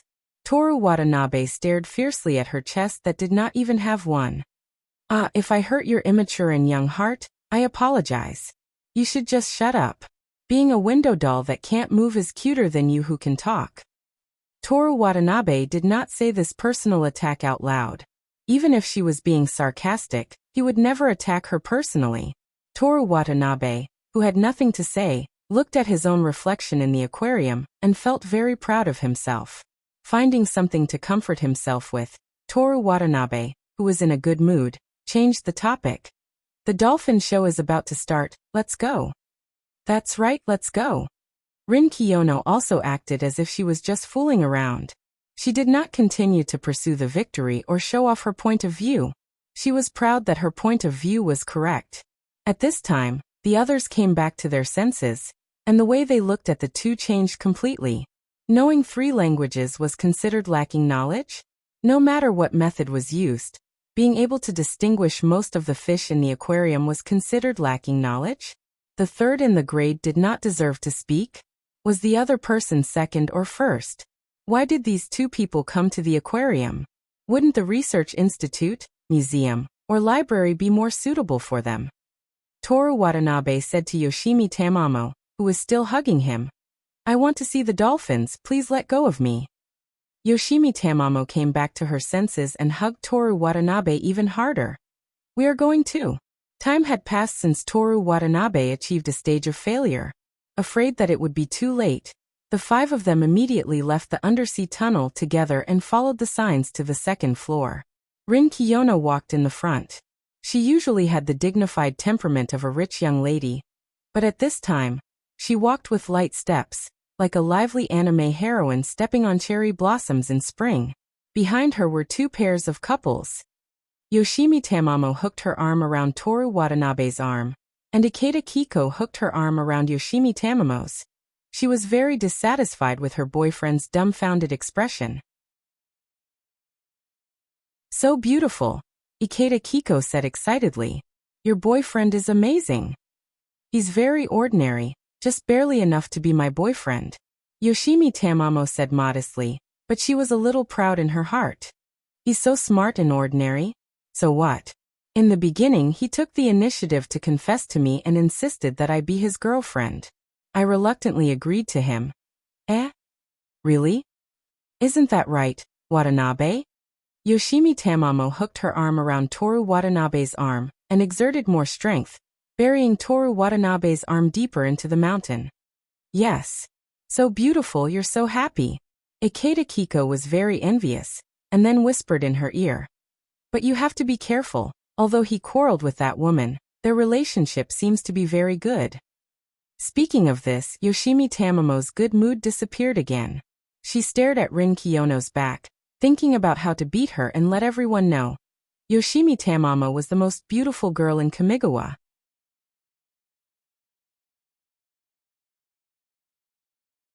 Chapter 42.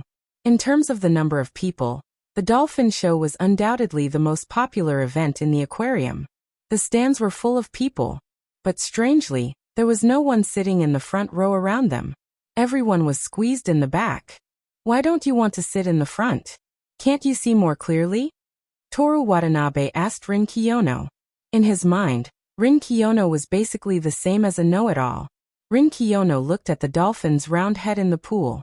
Before she could say anything, Yoshimi Tamamo answered first. "You don't have to buy a raincoat to sit in the back row. I recommend the 4th row. It's the closest position, and won't get wet." After that, she looked provocatively at Rin Kiyono across Toru Watanabe. Rin Kiyono nodded and replied politely, "I see. Thank you, Tamamo." "You don't know?" Toru Watanabe was a little surprised. "This is my first time at the aquarium, but I can probably guess the reason with one look." Rin Kiyono looked at the dolphin with sparkling eyes. "Let's go." Although it wasn't very obvious, it was rare for the literary girl Rin Kiyono to be so eager. Sure enough, women couldn't live without cute animals. Yoshimi Tamamo was very dissatisfied. "Little Che praise me." Toru Watanabe pointed at the staff who walked to the pool. "It's about to start. Let's hurry and find a seat." Yoshimi Tamamo stayed where she was and didn't let Toru Watanabe leave. "Praise me. You're amazing." Toru Watanabe was helpless. Yoshimi Tamamo glanced at Rin Kiyono arrogantly, but Rin Kiyono had already walked to the seat she wanted. TSK. Yoshimi Tamamo felt tired. Even the strength she used to hold Toru Watanabe's arm was weak. Toru Watanabe took the opportunity to pull out his arm and quickly followed. Rin Kiyono found a seat in the 4th row, near the aisle. Next to her was a young mother with a child. When she sat down, she waved at the child cutely and immediately looked at the dolphin. When the young mother saw Toru Watanabe walking over, she probably thought that they were a couple, so she held the child on her lap and made some space for them. "Thank you." Toru Watanabe smiled at the child and sat down happily. Just when he thought that he could take the opportunity to avoid Yoshimi Tamamo, Yoshimi Tamamo forced herself to sit beside him, and the seat suddenly became crowded. The young mother's gaze changed when she saw the three of them holding each other's arms. The child on her lap was still immersed in Toru Watanabe's smile just now. He opened his round transparent eyes and stretched out his chubby little hand to him. The young mother stopped the child and forced him to turn his face to the other side. If the child was a little older, perhaps she would have to teach him. This brother is a bad person. You can't learn from him. Ikeda Noriko and Kotori Itsuki were not so lucky. They sat in the last row, but in fact they were not far away. The performance was really wonderful. The dolphin jumped and swam in the water, and interacted with the staff members who were as slim as fish. The water flowed, the rhythm, and the interaction was full of feelings. The dolphin was very healthy, so the water splashed high. Toru Watanabe might be really hated. There were so many people sitting in the fourth row, but he was the only one who was splashed by the water. Didn't you say that the fourth row is safe? He wiped the water on his face. Yoshimi Tamamo held her stomach and laughed. Your luck is too bad. Ahahaha, I've been here so many times, but this is the first time I've seen someone in the fourth row get splashed. She took out a beautiful package of tissue from her bag. Here, wipe it. Thank you. At this time the dolphin jumped high again. Rin Kiyono, who was completely focused on the performance, also looked up. After this jump, the 15-minute performance entered a short break. The dolphin was patted on the head by the staff members at the edge of the pool to recover its strength. Rin Kiyono couldn't help but want to stand up and look at the dolphin carefully. Ah. She let out a soft cry and sat back down. Watanabe-san. What's the matter? Toru Watanabe, who lowered his head and was focused on wiping the water, responded. She helplessly sighed. You sat on my skirt. Ah, sorry. Toru Watanabe looked down. Rin Kiyono's high-waisted white skirt was indeed partly under her butt. Seeing this scene, Yoshimi Tamamo was dissatisfied. Xiaoche, why didn't you sit on my skirt? Ah. Toru Watanabe was stunned and didn't understand the situation. You sat on her skirt, which means that you treat her as an intimate person in your heart, and don't care about distance. You didn't sit on my skirt, which means that there is still a sense of distance between you and me, right? Didn't you force yourself to sit down and squeeze me over? Sophistry. If you weren't intimate with her, even if I squeezed you over, you would still pay attention to the distance, right? If you sit with a girl who isn't intimate with you, boys will make sure not to touch each other like gentlemen. I feel that what you said makes sense, but I'm not a gentleman. Toru Watanabe originally wanted to say, I'm not a gentleman, I'm a Tokyo handsome guy. But he felt that he wasn't qualified, so he let it go. Yoshimi Tamamo looked at Toru Watanabe speechlessly and didn't know what to say for a moment. Rin Kiyono, who made sure that her skirt wasn't wrinkled, laughed. Watanabe-san, have you already fallen in love with me? Even if I fall in love with dolphins, I won't fall in love with you. Don't worry. You don't like dolphins? Rin Kiyono's face suddenly turned cold. Was that the main point? Yoshimi Tamamo snorted proudly. Xiaoche definitely likes penguins. Wait, let me show you the penguin photo I just took. Penguins? Rin Kiyono's eyes flashed. There are penguins here. Of course. Yoshimi Tamamo answered impatiently. She opened the photo album on her phone and showed the penguins fighting for food in the water to Toru Watanabe. Yoshimi Tamamo's phone was like her own style, covered with all kinds of decorative stickers, beautiful and overly gorgeous. Look, the penguins are cute, right? Both of their hands are waving. I really want to hug them. Rin Kiyono stared at the phone screen and said, Tamamo-san, those are flippers. Those are obviously hands. How can they be feet on both sides of the body? Tamamo-san, since you like them, you should spend more time to understand them. Yoshimi Tamamo stared at Toru Watanabe. Why are you staring at me? Although I have studied marine organisms, I don't know anything about penguins. But Toru Watanabe believed in Rin Kiyono. He nodded and said, They are flippers. Yoshimi Tamamo's breath suddenly became heavier. The sweet smell that Toru Watanabe was used to hit him in the face again. He ducked slightly, and smelled Rin Kiyono's very comfortable fragrance. Xiaoche, penguins or dolphins, which one do you like? Yoshimi Tamamo asked in the tone of a girlfriend. Rin Kiyono touched her chin. It's hard to choose. But dolphins are cuter, they are more humane. I'm not asking you. Yoshimi Tamamo rolled her eyes and stared at Toru Watanabe. My opinion doesn't matter, right? Toru Watanabe looked at the pool and wondered why they hadn't started yet. Dolphins were really lazy animals. I also want to know which side Watanabe-san will choose.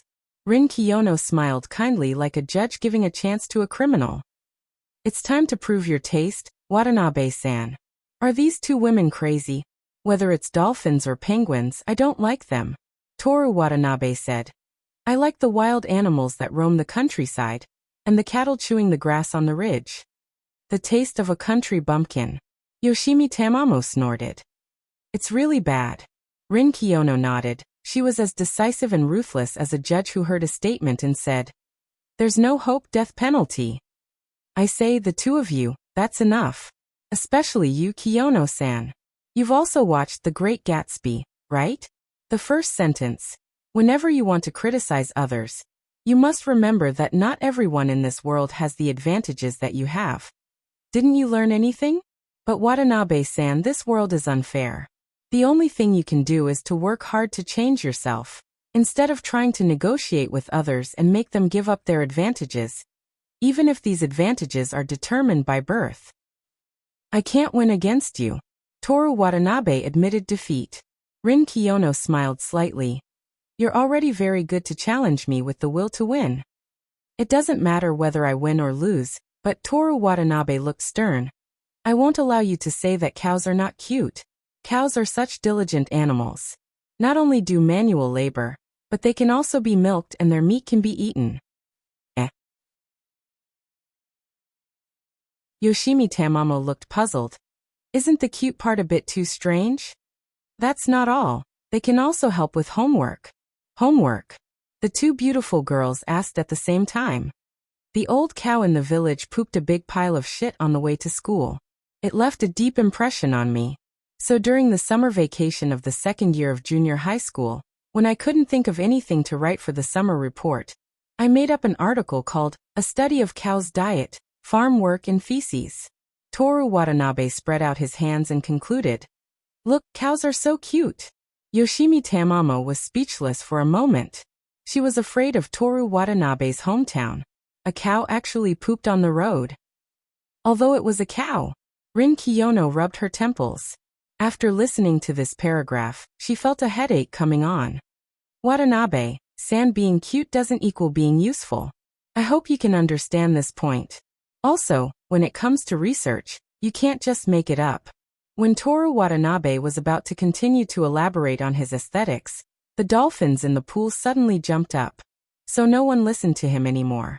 After the dolphin show, which was far less interesting than cows eating grass, Toru Watanabe's personal opinion, Yoshimi Tamamo suggested that they go to the gift shop to buy aquarium accessories. He excused himself by saying that he still had work in the afternoon. After leaving them, Toru Watanabe turned into a DVD shop near Shinagawa Station, ready to rent the original English sound disc. As for Spanish, he hadn't learned it yet, so he didn't plan to practice listening and speaking through this kind of entertainment for the time being. Toru Watanabe didn't know anything about American TV series. After walking around the shop, he didn't find a suitable American TV series. Instead, because he had a little money on him, he couldn't help but buy the first season of Sword and Saber on Blu-ray. I should have consulted Rin Kiyono. Toru Watanabe didn't mind asking for advice from people he hated, as long as the other party was indeed better than him, and was willing to guide him. Just as he took out his phone to see if there was any similar information on the internet, a familiar figure walked in through the door of the shop. Watanabe, aren't you working? In addition to clothes, Rin Kiyono, who had dolphin and penguin plushies, mocked him. At this point, this level of poisonous tongue could no longer make Toru Watanabe angry. He glanced at the two white plushies in transparent plastic bags. Thank you for not exposing me just now. Although I hate lying, as long as it's not to me, I don't have the habit of exposing others. I see. Toru Watanabe nodded and said as if he remembered something. Right, I was just about to consult you. Please recommend a few American TV series that are helpful for me to practice speaking and listening. As long as you want, you can practice any American TV series, but if you want me to recommend, I'll choose Downton Abbey and Doctor Who. Thank you. Tetsumaisa Watanabe was about to look for a TV series when Rin Kiyono said, "These are all DVDs, and they have subtitles for ordinary people. If you want, I can lend you mine." Can I? Rin Kiyono smiled proudly. Targeting you first, borrowing your personal belongings next. This is the sixth way to make you fall in love with me. Why was the fifth one missing like the second and third one? But forget it, Toru Watanabe wasn't interested in these, and he would be ridiculed if he asked. Learning was more important. He said, "If it's possible, can you lend it to me now? I want to start watching it today." Rin Kiyono thought for a while and nodded. Wait a moment. Then she walked around the shop and picked up a few Blu-ray discs. When it was time to pay, Toru Watanabe saw the cover. It was a documentary about dolphins and penguins. Rin Kiyono lived in an apartment near the school. Toru Watanabe found that he could see this tall building from his simple rental apartment. The two of them lived so close. Maybe they bought barley tea from the same shelf in the same supermarket. Toru Watanabe could only think of barley tea, and Rin Kiyono might only drink black tea. After a while, Rin Kiyono came upstairs and handed Toru Watanabe 2 discs. They were the Blu-ray discs without subtitles of Downton Abbey and Doctor Who. You lent me books before, and now you're lending me discs. I really don't know what to say. Next time, I'll treat you to a meal. It's fine even if it's a better place. Rin Kiyono shook her head. Her shiny black hair swayed. No need. If I want to drink in the future, don't say that you don't have money. Toru Watanabe smiled. Kiyono, I found that you're actually quite good. Even if I don't like you, I'm happy to be friends with people like you. No. The voice of rejection was the answer. Looking at Toru Watanabe's speechless face, Rin Kiyono smiled brightly. Didn't I say it at the barbecue shop? I won't be friends with people who lie, unless you admit that you're not human. Goodbye. Toru Watanabe turned and left. Because it was not far from the rental apartment, Toru Watanabe chose to walk home. As a result, he was sweating all over. After taking a shower, he poured a cup of iced tea and watched Downton Abbey, with the fan blowing on it. There it can be to McTruthanana relationships. Toru Watanabe repeated it in the same mellow and elegant tone, and then translated. Between people, speaking the truth too much will also lead to the opposite. I completely agree. He raised his glass to the character on the television. Toru Watanabe repeated this sentence 3 times. After confirming that the sentence and tone were exactly the same, he continued to watch. The next time he bickered with Rin Kiyono, he would use this sentence to make her suffer the consequences of her own actions. When he thought of this scene, Toru Watanabe felt that the barley tea in his hand suddenly had the aroma of black tea.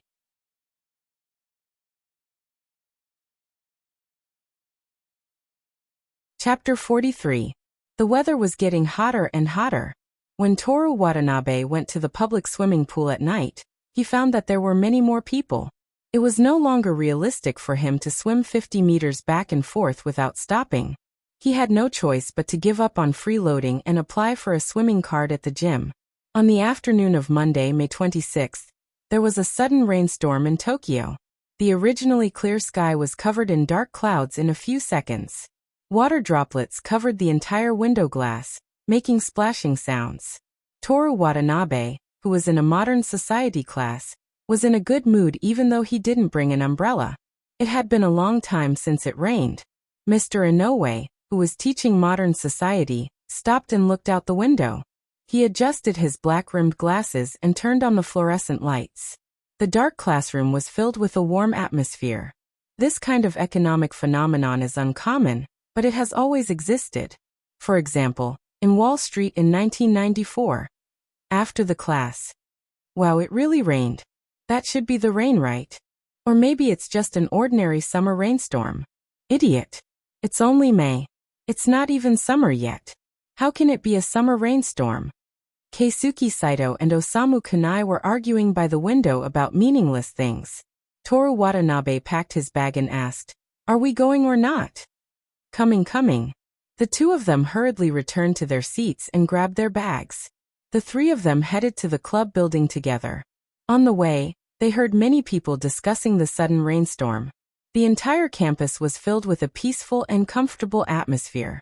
After walking through the corridor and arriving at the club building, the three of them went to their respective activity classrooms.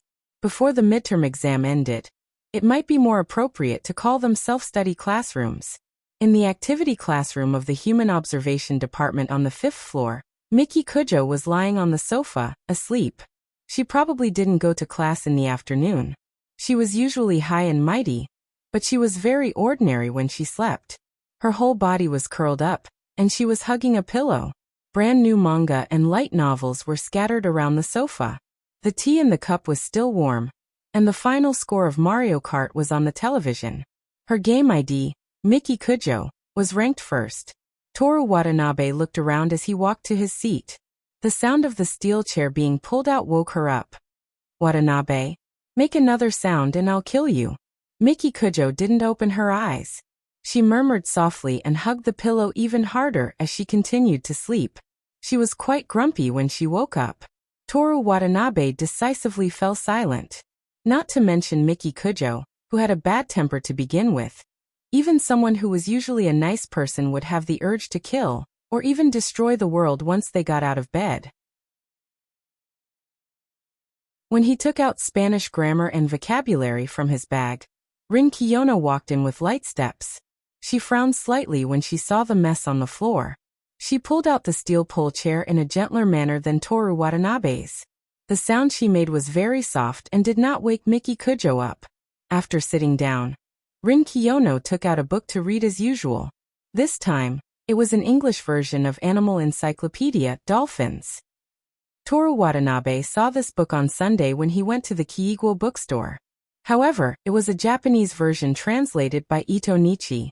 Because he was not interested in dolphins, and Tokyo Handsome did not need to know about dolphins, he did not read it. The three of them listened to the sound of rain, read the encyclopedia, learned Spanish, and slept until a deafening thunder woke Miki Kujo up. She sat on the sofa with her knees bent and stared blankly at the empty space. After a while she said, "Watanabe, get me some grapes." "I'm studying." Bang! Toru Watanabe grabbed the pillow that flew over. It still had Miki Kujo's remaining fragrance on it. "Go." The girl who threw the pillow ordered as she fell down again. Toru Watanabe put the pillow under his butt in dissatisfaction, and prepared to use it as a cushion. Anyway, the steel pole chair was not comfortable to sit on, and it was not hot to turn on the air conditioner in summer. He stood up and walked to the refrigerator. "I'm helping you. You should at least give me a salary. Not to mention tens of millions, at least $1 million a month, right?" Miki Kujo yawned lazily and ignored him. The luxurious refrigerator door opened. There were all kinds of washed fresh fruits and desserts that Toru Watanabe had never seen before. He picked up the plate of grapes, walked to the sofa, and put it on the small table. Miki Kujo picked up the grapes and pulled a few from the bottom. Her hands were full. "Here your salary." Her hands looked slender because of the good proportions. In fact, they were only the hands of a young girl. In other words, Toru Watanabe's salary and the grapes in her hands were only 4. "Miss Kujo, I'm also a man with integrity." "I'm sorry." Miki Kujo looked up and glanced at Toru Watanabe, so Toru Watanabe obediently took the salary from her hands. Looking at his aggrieved look, Miki Kujo happily ate the grapes and then played Mario Kart with her feet. Toru Watanabe took the 4 juicy grapes and sat angrily on the pillow that Miki Kujo was hugging just now. He imagined sitting on Miki Kujo's face to relieve and forget the pain. Isn't this Mr. Lu-sun's way of mental victory? Won't I become AQ now? No. Toru Watanabe came to his senses and quickly stuffed a grape into his mouth, and began to study Spanish seriously. The grape was delicious. It was sweet and juicy. Toru Watanabe couldn't help but eat the second one. Just as he was stuffing it into his mouth, he noticed Rin Kiyono's gaze. "You want to eat?" Toru Watanabe handed over the grape in his hand. As soon as he finished speaking, Miki Kujo's voice came from outside the window, accompanied by the sound of rain. If you dare to give what I gave you to others, I'll make you jump from here. This is the 5th floor. Too low? How high do you want to jump? I can build you a building. Aren't you being generous in the wrong place? The settlement fee for a deceased person is always high. Miki Kujo's game character was far ahead and kept throwing banana peels behind. I can also take the opportunity to sponsor Kanagawa High School, on the condition that the school rules that students must join clubs are changed.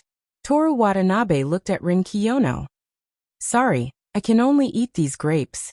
Rin Kiyono put down her book and sighed. Watanabe-san, why do you think I want to eat grapes? Then why are you looking at me?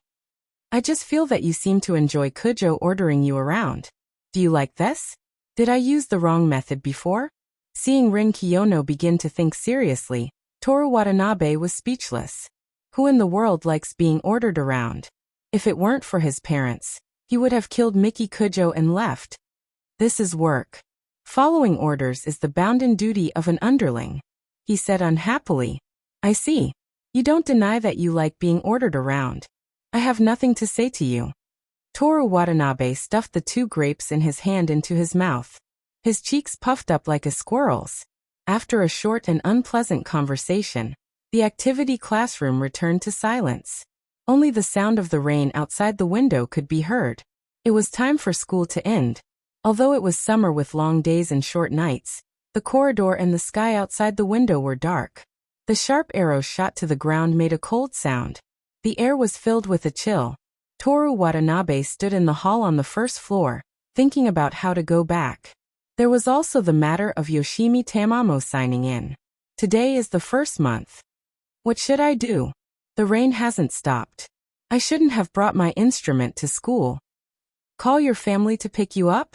My parents will be home very late. Me too. Then let my father give you a ride. Senior sister is the best. 3 girls holding instruments came from the shoe cabinet behind him. Toru Watanabe looked at the petite girl and saw the name, Asako Hanada, on the cello case. This is the girl that Gua Jingshio likes, he thought in his heart. The 3 girls came closer and saw Toru Watanabe through the dim light. They subconsciously lowered their voices. The little girl named Asako Hanada was a little shy because of Toru Watanabe's gaze. She used the cello case to block his view. Toru Watanabe turned his head to look at the rain. It would be bad if he was misunderstood. After a while, Rin Kiyono, who returned the key to the activity classroom, changed her shoes and walked under the eaves of the corridor. You also didn't bring an umbrella? It was stolen. Rin Kiyono's tone was a little angry. Stolen? Rin Kiyono was unwilling to give up. I put an umbrella in the place where I put it for a long time. It's gone. Ahaha. Toru Watanabe's carefree laughter attracted the surrounding students who were waiting for the rain. He was too happy because Rin Kiyono was rarely at a disadvantage. Rin Kiyono glared at him, and then looked helplessly at the rain that showed no signs of stopping. Because there was nothing to do, Toru Watanabe, who was in a good mood, began to chat with her. The content of the chat was to show off that he knew the cause of Mayu. The cold air from the north and the warm air from the south meet in the middle and lower reaches of China's Yangtze River, forming a wandering quasi-stationary front. This quasi-stationary front extends from the middle reaches of China's Yangtze River to the east, all the way to Japan. This rain that lasts for a month or even longer is called Mayu. Rin Kiyono massaged her temples with a headache. I really admire you for being able to use a triumphant tone to repeat your textbook knowledge. Also, I've had enough of the rain. Please stop talking about rain. This is called appropriate weather. Most people call this not being able to read the air. Is that so? Watanabe classmate, I suggest that you cut your hair shorter. Is it very long? Toru Watanabe stroked the bangs between his eyebrows. It was still below his eyebrows. No, this will make you look smarter. The 3 members of the music department snickered like musical instruments. Toru Watanabe said in a bad mood. I'm already smart enough. I have no plans to become smarter. Saying such a thing already proves that you're not smart enough. You have a new email. Toru Watanabe was silent. It's not that he can't win against Rin Kiyono, but the monthly signing gift is very important. After all, it's related to whether or not he can beat the Kujo family with 1 trillion yuan in assets. Once again, he's not a coward. But if it must be said that he's a coward, Toru Watanabe will accept it. After all, everyone, please think carefully. Sometimes being a coward when it's time to be a coward is also a kind of talent. Number of days signed in. Yoshimi Tamamo 30 days. Player received a signing gift pack. Points 5,000. Money 1 million. Charm discount coupon. 30% discount for players with charm below 10 points.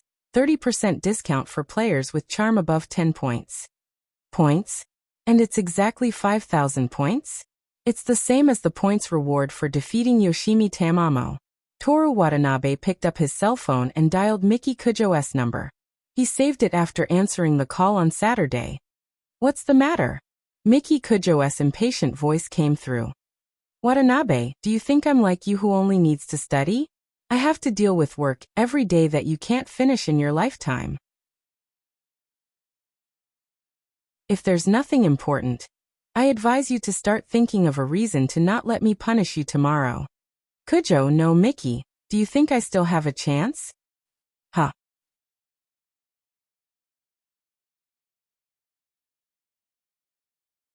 Chapter 44. What chance? Get back together. Miki, I like you the most. Please be my girlfriend. Miki, you're crazy. Beep. Beep. Toru Watanabe clicked his tongue. He was too impulsive and was blinded by the points. How could such a simple confession be enough to win over Miki Kujo? He might even be punished the next day. Toru Watanabe's heart was as cold as the rainy May evening when he thought about taking off his clothes and doing gymnastics. You've been rejected. Rin Kiyono chuckled. Not only Rin Kiyono, but the trio from the wind department were also sneaking glances at Toru Watanabe. How could you leisurely guys understand my thirst for points when I have a blood feud with someone like you? Toru Watanabe looked at Rin Kiyono and was about to retaliate when he suddenly had an idea. She was also a super beauty. As long as he could win her over, not only could he borrow the power of Kiyono's family, he could also gain a lot of points. He sighed again in his heart. Forget it.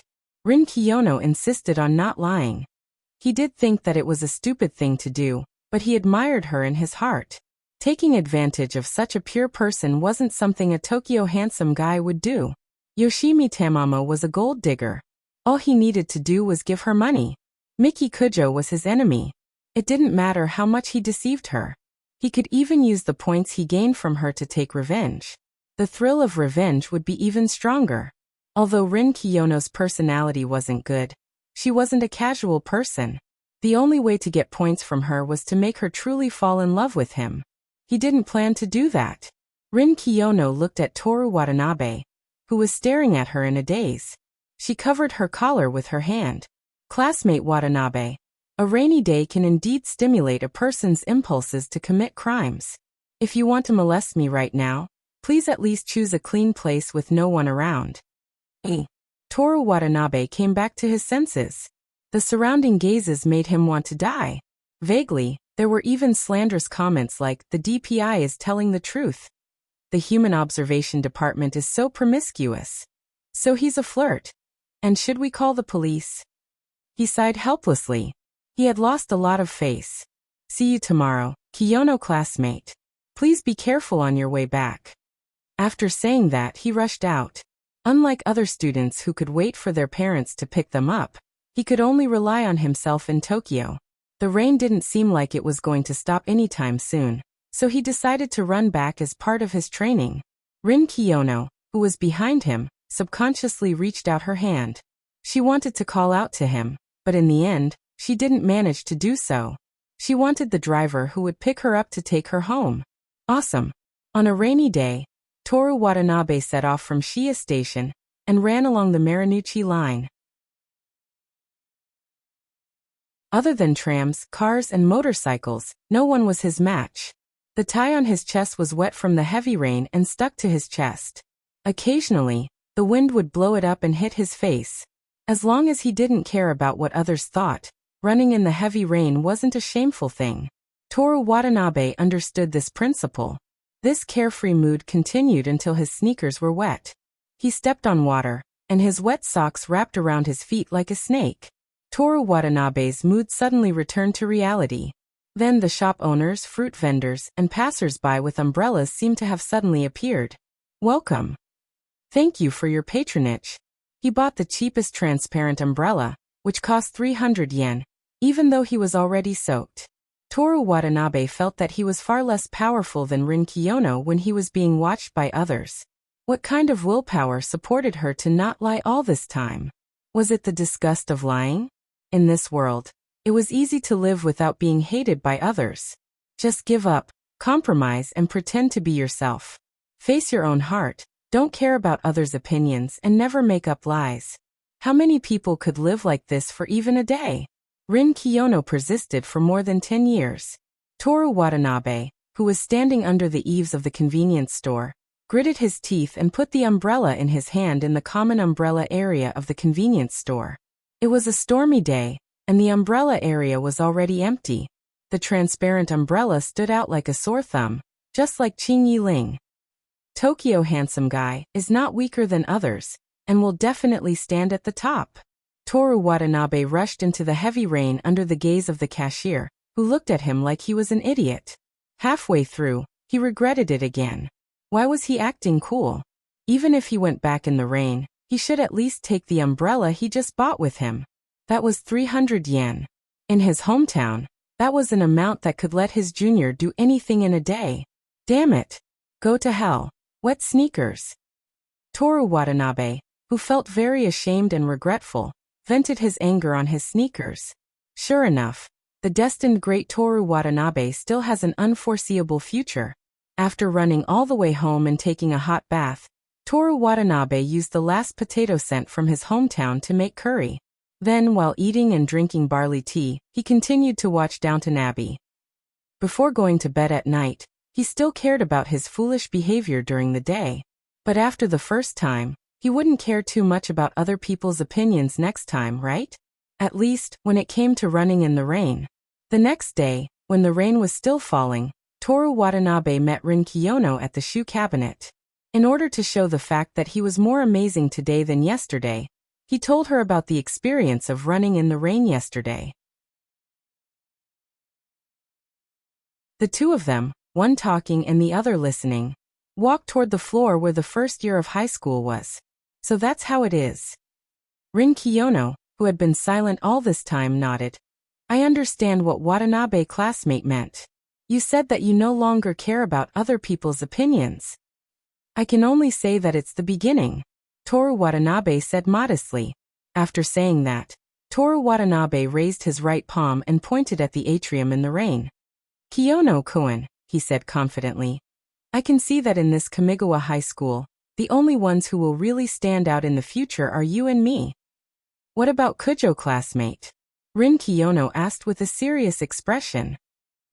Toru Watanabe wanted to change the topic. What about her? Rin Kiyono stared at him and asked. She has already stood out. Rin Kiyono tilted her head slightly and asked doubtfully. Didn't you say that you don't care about other people's opinions? Why don't you insist on not answering me? This. Kun Watanabe, you are indeed very outstanding.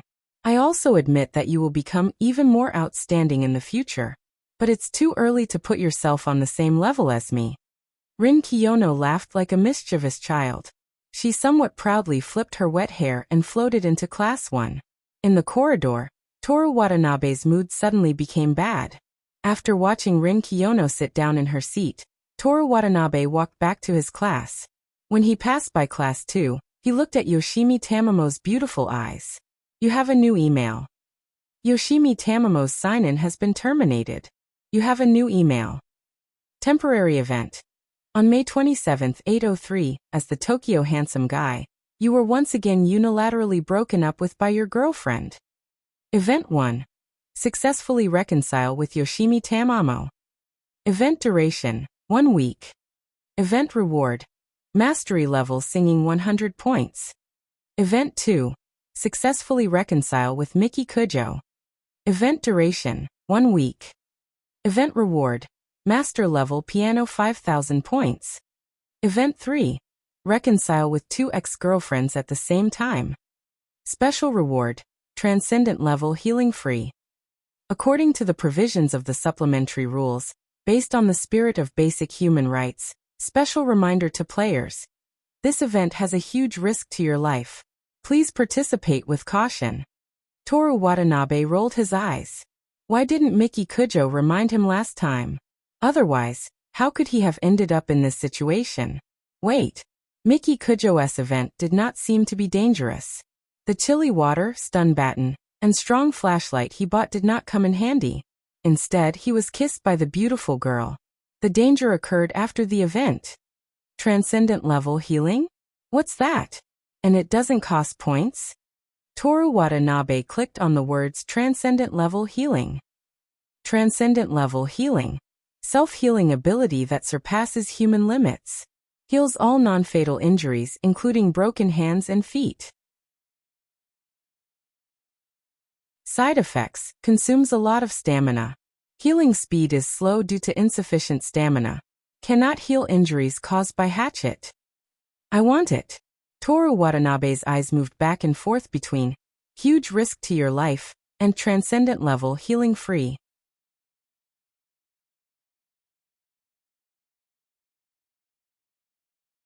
Chapter 45. Activities 1 and 3. A huge risk to his life. With his current skills, did he even feel threatened by Yoshimi Tamamo? She was just an ordinary high school girl. Except that she was a bit of a gold digger. On the other hand, Miki Kujo, who had the ability to kill him and didn't care about human life, didn't warn him that his life was in danger. Toru Watanabe didn't know much about women, nor did he know about love.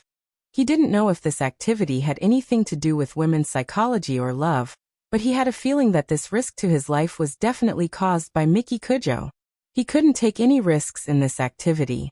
If he was alone, of course he could risk it, but he still had his parents. No one could guarantee that Miki Kujo wouldn't vent her anger on them. He didn't want his parents to be rich, but at least let them live a safe and healthy life. The only activity he could participate in this time was the second activity of getting back together with Miki Kujo. If he succeeded, not only would he be able to use 5,000 points to learn the master level piano, which was worth 100,000 points, he would also be able to continue receiving check-in rewards. Toru Watanabe thought as he walked into class 4. The students in the class saw him and whispered to each other. Toru Watanabe's expression was calm as he pretended not to hear anything. Did the news of him confessing to Miki Kujo yesterday and being framed by Rin Kiyono spread? Or was he seen running like an idiot in the rain? Calm down, don't mind what others think. Toru Watanabe recalled Rin Kiyono's contemptuous smile just now to suppress his shame. He reluctantly walked to his seat and took out his textbook as usual. Just as he was about to take out his earphones to listen to the morning news, Keisuke Saito rushed in. Watanabe, I heard that you and Rin Kiyono are together? What? Toru Watanabe took off his earphones. Keisuke Saito panted as he leaned on the desk. Someone said that they saw you two go to school together, talking and laughing. Are you guys dating? Firstly, Toru Watanabe flicked his index finger from under his thumb. We didn't go to school together. We met at the shoe cabinet. She raised her ring finger. Secondly, I was talking about me. The only one who laughed was Rin Kiyono. She gave him a thumbs up. Thirdly, if we don't date, it's impossible for us to date. Keisuke Saito blinked and looked at Toru Watanabe's right hand. What is this gesture? Toru Watanabe flicked his middle finger from under his thumb, hitting Keisuke Saito between his eyebrows like a hidden weapon. Lastly, don't spread rumors. Damn it. It's actually the Serious series, Serious Flick. Keisuke Saito rubbed his forehead. You like One Punch Man too much. Toru Watanabe teased. He was relieved. Fortunately, it was not yesterday's incident. That's a man's romance. Keisuke Saito put the eraser on Toru Watanabe's desk. Watanabe, tell me honestly, what's the relationship between you and Rin Kiyono? The department head and the department head aren't even friends. I don't believe you. Keisuke Saito looked at him with a don't lie to me expression. Even if you guys aren't dating, Rin Kiyono, who doesn't interact with anyone, is willing to be with you. This means that there must be something between you two. Is it your turn to talk about the first and third place of our grade? Toru Watanabe joked because the specific situation was complicated and troublesome to explain. Ugh. Keisuke Saito leaned on the table and pressed his chest as if he was seriously injured. Watanabe, you're too cruel. Toru Watanabe patted him on the shoulder and comforted him. The truth is always cruel. You have to learn to accept it. I'm going to study. I'm going now. Just you wait for the midterm exams. After Keisuke Saito left, Osamu Kanai, who came late, came to ask again. Toru Watanabe was unable to study properly. How did this spread so quickly? He complained.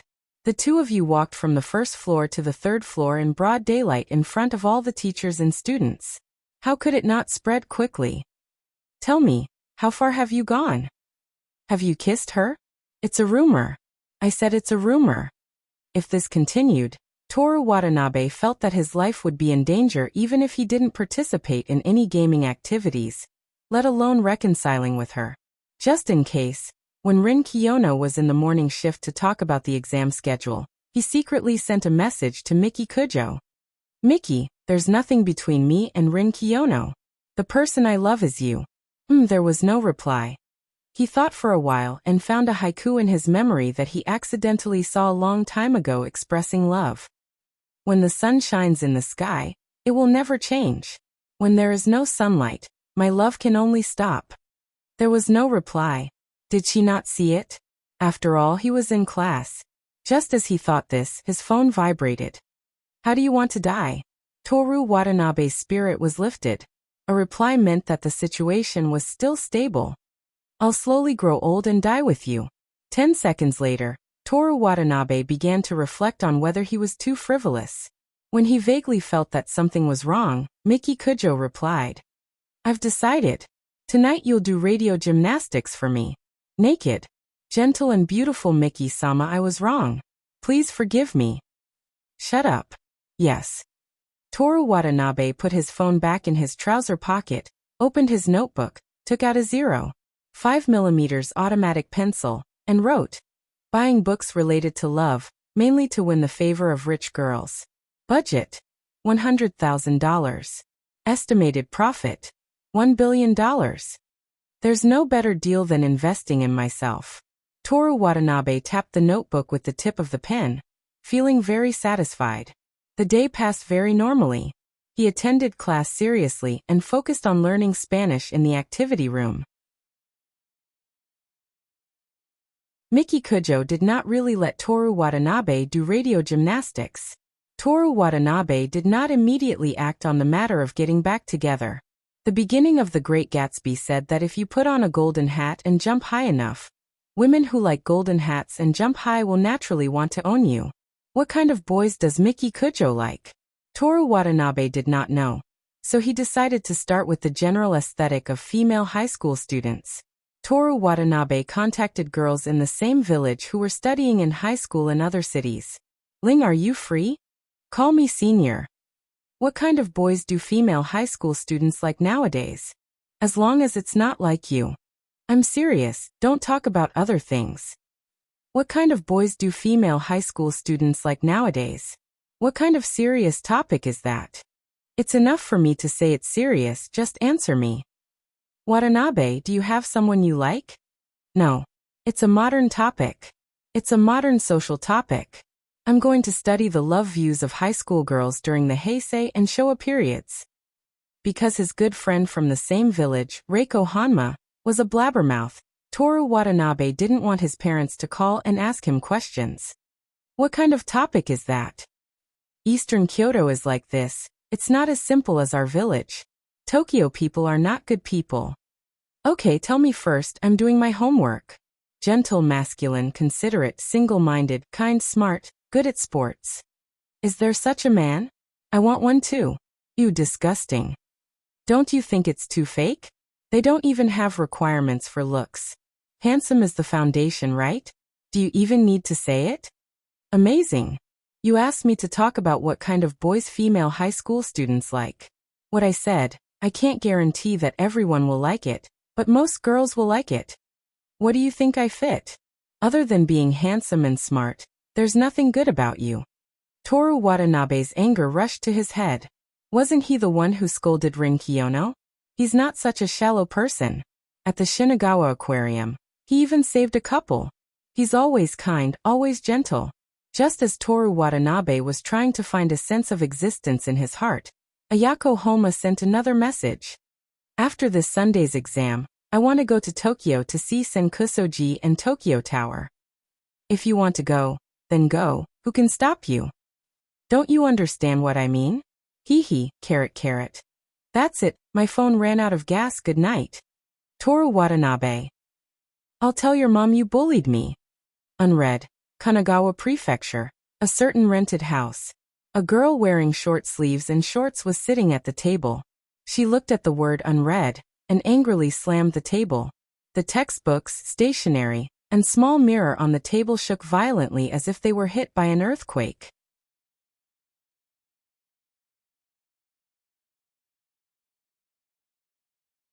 Chapter 46. Gentle, masculine, considerate, single-minded, kind, smart, athletic. Toru Watanabe wrote a note in his notebook that looked like a label. After doing this, he went to the gym where he applied for a swimming card. Because of the rainy day, there were less people here than usual. Toru Watanabe swam 10 laps in the 50-meter-long swimming pool, took a shower in the gym's bathroom, and then set off for Shinjuku to buy books from the Kikoka bookstore. There was a bookstore nearby, but the books there were more complete and varied. The books he wanted, such as How to Seduce a Rich Young Lady, might also be available. There were no empty seats in the car. Toru Watanabe leaned against the inner door and looked at the small Spanish vocabulary book that he had organized. When the car passed by the Shinjuku Jiajinsan station, a little girl wearing a Kanagawa high school uniform and holding a heavy instrument got on. Toru Watanabe subconsciously looked at her. It was Asako Hanada with the cello. Toru Watanabe thought, isn't this the time to show gentleness and considerate? So he reached out to help her, but he almost dropped it. I'm sorry, he quickly said. Asako Hanada, whose face was red, quickly waved her hand. No, it's mine. It's quite heavy. Toru Watanabe put the instrument at his feet to prevent it from colliding. No, the instrument is not heavy, the main thing is the case. But this can play a very good role in protecting the cello. What did you say? Asako Hanada's voice was so low that Toru Watanabe couldn't hear it at all. Asako Hanada put her hands in front of her chest and took a deep breath. This action made Toru Watanabe startled, thinking that she was going to shout in the car. But Asako Hanada's voice didn't change at all and repeated it. Toru Watanabe, who still hadn't heard clearly, said, Yeah, I see. I'm really gentle. Maybe I don't need to spend money on books on how to be gentle. Toru Watanabe thought as he continued to read the vocabulary book. Asako Hanada, who was small to begin with, lowered her head due to shyness, did not realize that the conversation had ended. She hesitated for a moment before introducing herself in a low voice. I'm Asako Hanada from Grade 2 Class 1. Thank you for your help. After pausing for a while, she felt that as a senior, she had to lead the conversation. I went to the zither shop to learn the zither, and I'm going back now. The exam is about to start. Where are you going so late, Junior Watanabe? I see. Asako Hanada's mind was in a mess. What should I do? How could Watanabe be so perfunctory with his seniors? What should I do? The tram arrived at the station. Next stop, Shinjuku Sanchome. Shinjuku Sanchome. Toru Watanabe put away the vocabulary book and walked out of the carriage while gently greeting. Hanada-san, see you tomorrow. Asako Hanada's petite body trembled like a little rabbit. See you tomorrow? Why? And I haven't decided on the time and place. What should I do? I'm being pestered by a frivolous junior. The tram headed to Nakano Station, carrying the confused Asako Hanada away. Toru Watanabe was completely unaware of this. The next day was the last day before the midterm exam, and the school arranged for students to study by themselves. Those who wanted to relax their minds could sleep, and those who wanted to sharpen their weapons at the last minute could ask the teacher for help. In short, every student could spend the last period of time in their own way. During the afternoon break, Toru Watanabe's trio looked down at the courtyard from the balcony. Why not a sailor suit? Toru Watanabe sucked on the straw of strawberry milk. Watanabe, if you like sailor suits, why don't you go to Guangming High School? Keisuke Saito tore open the packaging of the rice ball. Osamu Kanai, who was chewing on the fried bread, said, "That's right, the first thing to consider when entering a school is whether the school uniform is cool or not. I came here because of Kamigawa's Western-style uniform. If it's a sailor suit, from where we are now, we might be able to see the girl's chest." Keisuke Saito's eyes widened. "Can we? The collar of a sailor suit is loose, right? What's there to bend over? Think about it." "Damn it!" Osamu Kanai roared. "Watanabe, why didn't you say so earlier? Why didn't you say so earlier?" "That's right. I've had enough of Kamigawa's uniform. The collar has to be tied with a bow all year round. Isn't it hot? The one with the bow is a girl, right? What are you trying to do?" Toru Watanabe looked at a female student in the atrium. No matter how he looked at it, whether it was bending over or sitting down, the bow perfectly protected her collarbone. A school uniform that didn't even allow one to see her collarbone was completely unnecessary. Keisuke Saito suddenly said, "But being conservative also has its benefits. We can't look at other people's girlfriends, and other people can't look at our girlfriends either." "Do we have girlfriends?" Toru Watanabe asked. The trio fell into a short silence. Toru Watanabe changed the topic. "How are you doing, Guijing? With the one in the piano department?" "Yeah, any progress?" Keisuke Saito also asked. "Sigh." Osamu Kanai sighed. "Failed again?" "No." Osamu Kanai ate a piece of bread. "I haven't talked to her yet. But Asako Hanada is a senior, so it must be very difficult. I think it's better for me to find a girl in the same grade as me first." "Yeah, that's easier." Keisuke Saito nodded in agreement. "Find her first? What do you think love is?" Toru Watanabe said.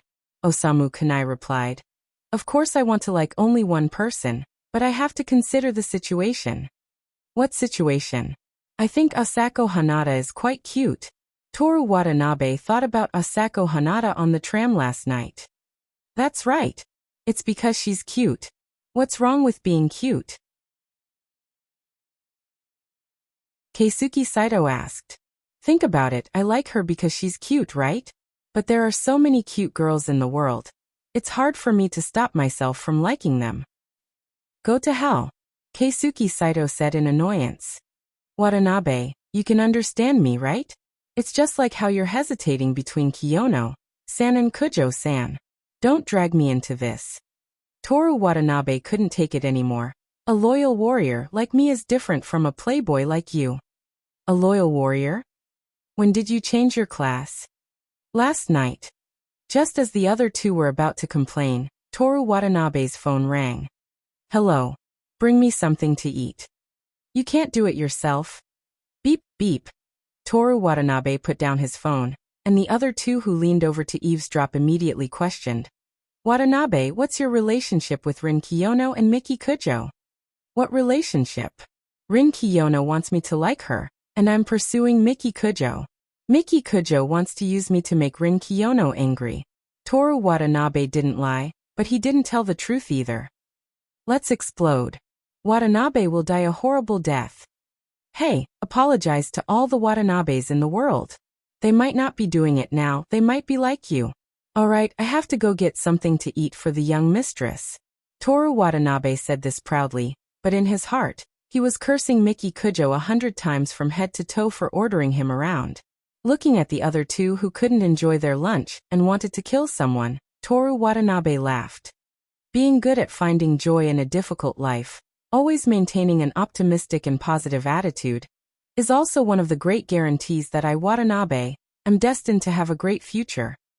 Wait, Rin Kiyono, that boring woman, will also see me as a source of amusement? The three of them had the same expression.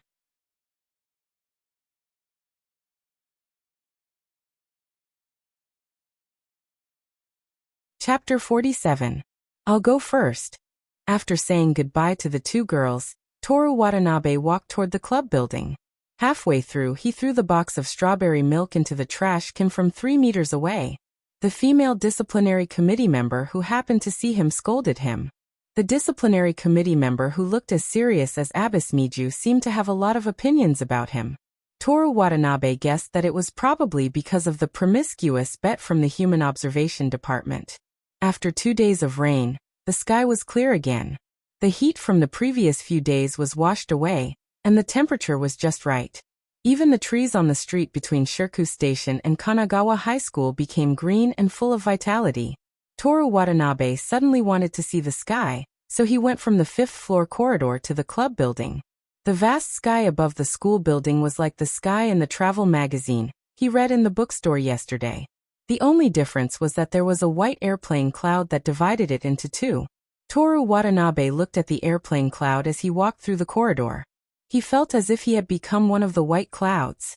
Even so, it was just a metaphor.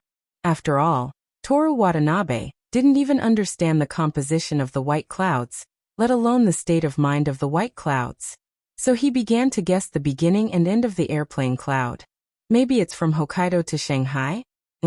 Maybe the starting point is Okinawa, and the destination is Hawaii? Moscow is also fine. Speaking of Moscow, Toru Watanabe thought of Russia. Thinking of Russia, he thought of the Battle of the Four Northern Islands. The voice of the history teacher seemed to ring in his mind. When did the Soviet Union occupy the Four Northern Islands? Occupied on September 3, 1945. In January 1947, it was officially incorporated into the territory of the Soviet Union. Perfect. What are the specific names of the Four Northern Islands? Empress, Tooth Dance, Sex Pill. That's it. There was one more name that he couldn't remember. After all, encyclopedic knowledge wasn't photographic memory. The voice was very familiar, and it made Toru Watanabe come back to his senses and look at the group of girls in the middle of the corridor. They sat on the iconic steel pole chairs in the club building, with lunchboxes in their hands and various musical instruments on the side. Toru Watanabe was ignorant, referring to his knowledge of musical instruments. He only knew the cello and the basso horn. He couldn't remember the name of the musical instrument that looked like a flute, but wasn't a flute. Asako Hanada, who was as petite as a primary school student, was also one of them.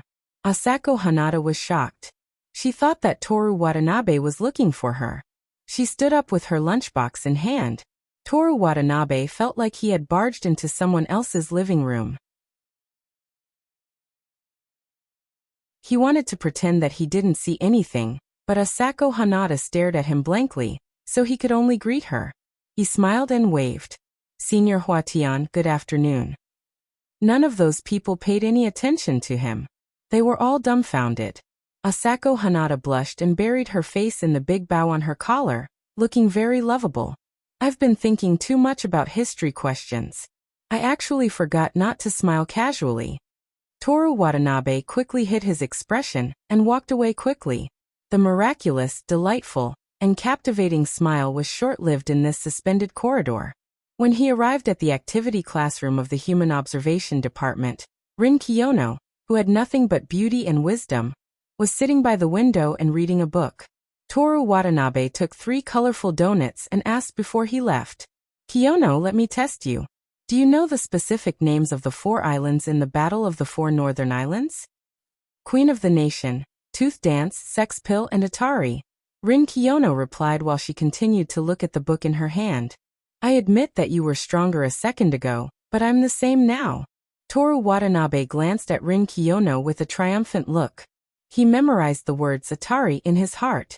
Rin Kiyono noticed Toru Watanabe's unfriendly look and raised her head. She tucked her long hair behind her ear and smiled like a saintess. Watanabe, is there anything else you don't understand? I'm just testing you. Who said I don't understand? Liar. Remember to close the door when you go out. Toru Watanabe felt that this woman's smile and tone were a little arrogant. As expected, Rin Kiyono was useless except for her beauty and wisdom. Toru Watanabe was not someone with such a bad personality. When he returned to the teaching building, Toru Watanabe deliberately avoided the 5th floor and went directly to the 3rd floor. In the classroom of Year 1 Class 2, Miki Kujo was surrounded by a few girls who were chatting with her. It was not appropriate to say that they were chatting. It was more like the other girls were carefully contributing topics. Whenever Miki Kujo was interested in one of the topics, they would start chatting. "Aren't you tired of living? If it weren't for the threat, I wouldn't associate with such a rich girl." Toru Watanabe could not understand the pursuit of these people who surrounded Miki Kujo. His arrival attracted the attention of the students in Class 2. After all, he was a famous person. Not to mention the bet between his grades and the midterm exam. Toru Watanabe himself was a handsome teenager, who almost all the girls wanted to marry him. As for why I said almost, you should know, so I won't explain. After the running in the rain and being ridiculed by Rin Kiyono incident, Toru Watanabe gradually became indifferent to other people's gazes, at least on the surface. He calmly walked to Miki Kujo's table.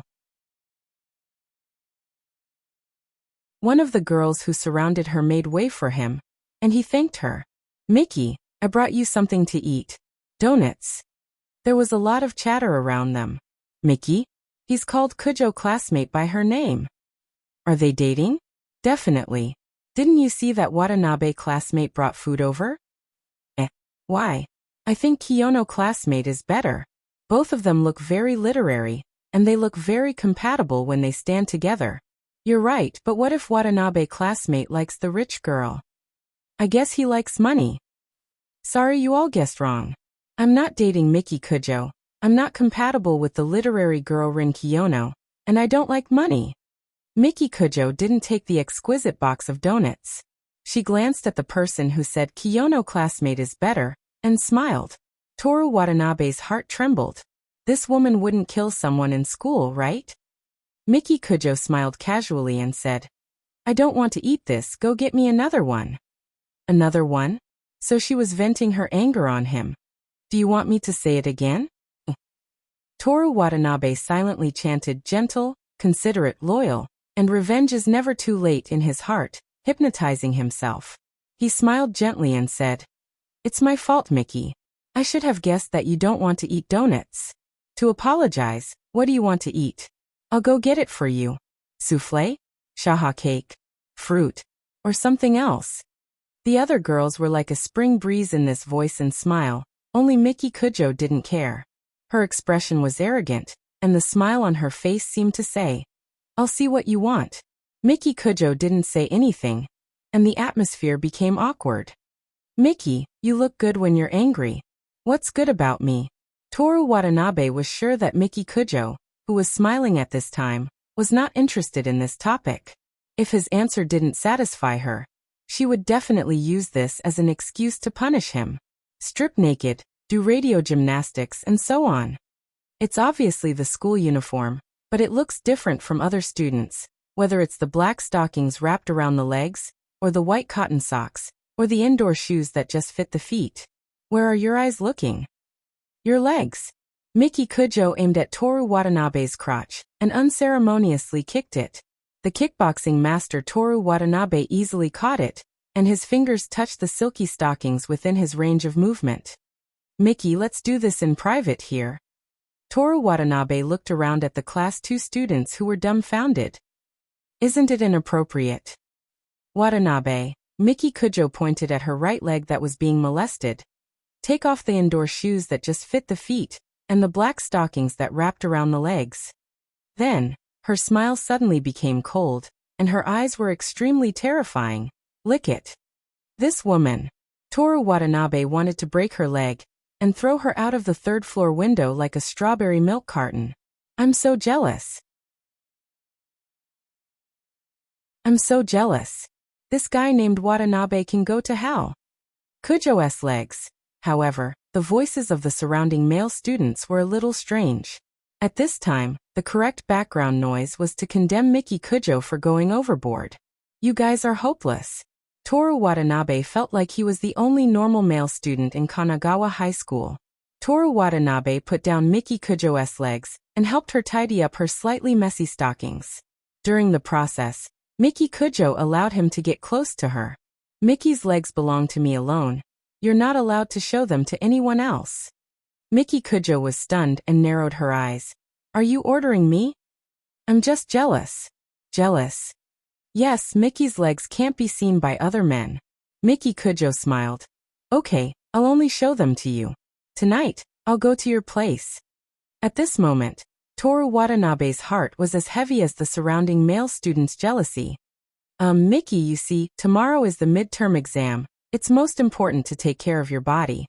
Miki Kujo happily said her favorite word to Toru Watanabe. No. Male student A suggested. Let's go kill him. Male student B agreed. No matter what, we can't let that shameless Watanabe leave school alive today. Friend, I won't argue with you for calling me shameless, but if you can do it, please come as soon as possible. I don't want to leave school either. When the atmosphere was very strange and anxious, a reprimand sounded like rain falling from the sky. Toru Watanabe, it's you again. Abbess Miju's Morals and Discipline Committee member walked into Class 2's classroom. I'm sorry, I'm guilty. I didn't restrain my desire for Mickey's legs, and did such a thing in front of everyone. The Morals and Discipline Committee member was stunned. This kind of thing? What did you do?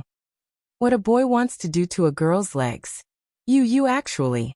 The Morals and Discipline Committee member looked at Miki Kujo's legs, then looked around, sniffing the air with her little nose. What are you doing? I just touched it. Faced with Toru Watanabe's incredulous and perverted gaze, the female Morals and Discipline Committee member's delicate face was colored with anger and embarrassment. You. Toru Watanabe. Come with me. Touching my own girlfriend is wrong. Miki, help me say a few words. Toru Watanabe wanted nothing more than to be taken away immediately, not to mention the Morals and Discipline Committee member. Even the police would do. I don't know this guy. Please punish him properly. Toru Watanabe turned around in surprise, just in time to see Miki Kujo's mischievous smile. Miki Kujo was truly a difficult woman to guess. He was willing to believe that he had already understood her personality, and that she wouldn't let him go so easily.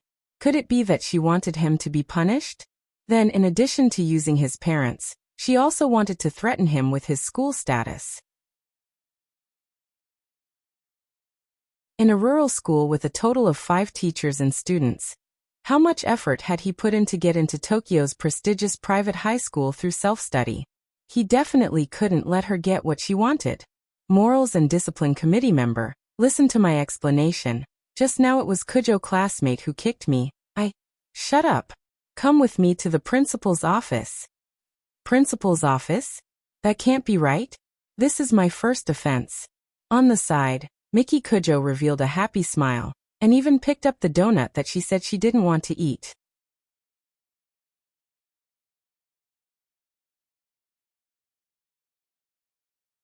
Chapter 48. Toru Watanabe explained for a long time, but in the end, he still walked into the principal's office with the discipline committee member. The principal looked at them with his hands behind his back, listening to the two's confessions that were too different. The discipline committee member said, Principal, Toru Watanabe seriously violated the school's discipline. Please deal with him seriously. The principal looked at Toru Watanabe. He had an impression of this handsome young man, who came to Tokyo through self-study from a school that was about to be abandoned.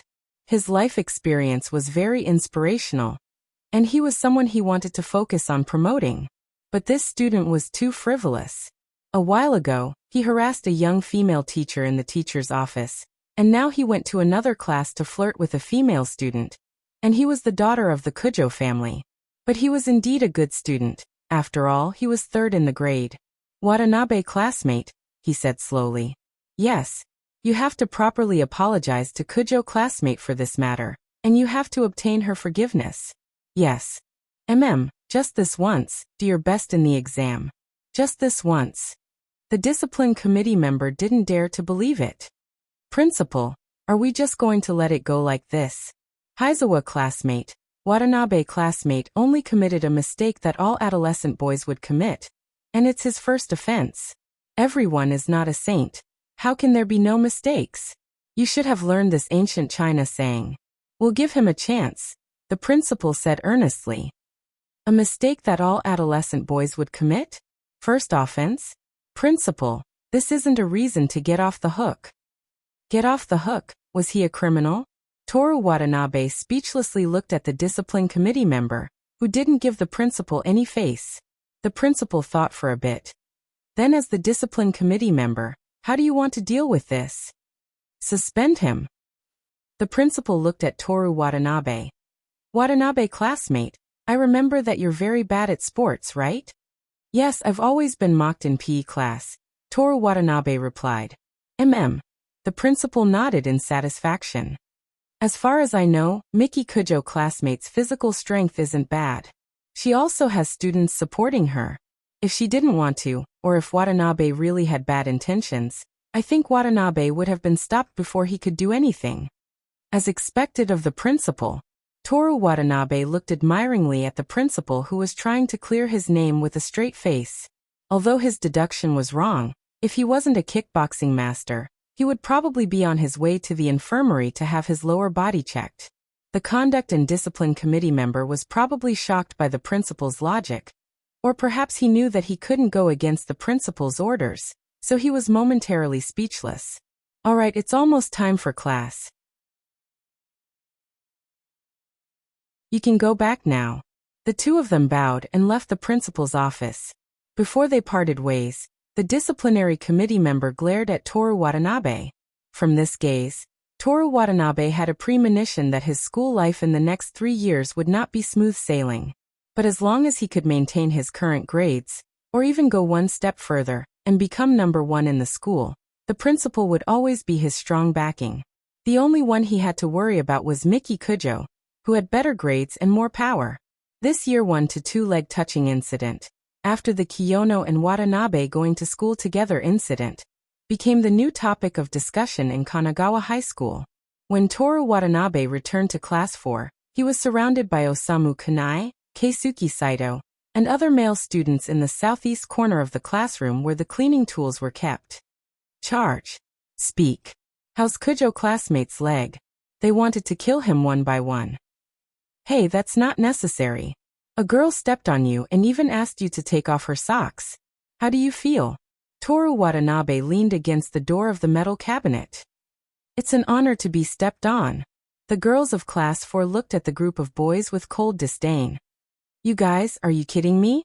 Toru Watanabe said in disbelief. Shameless Watanabe, go to hell. Hey, speak properly, don't hit me, Keisuke Saito said in an envious tone. As a man, you must be happy to be stepped on by a beauty. That's right. This is even a reward. Osamu Kanai was like the President of the United States who swore an oath to the Bible.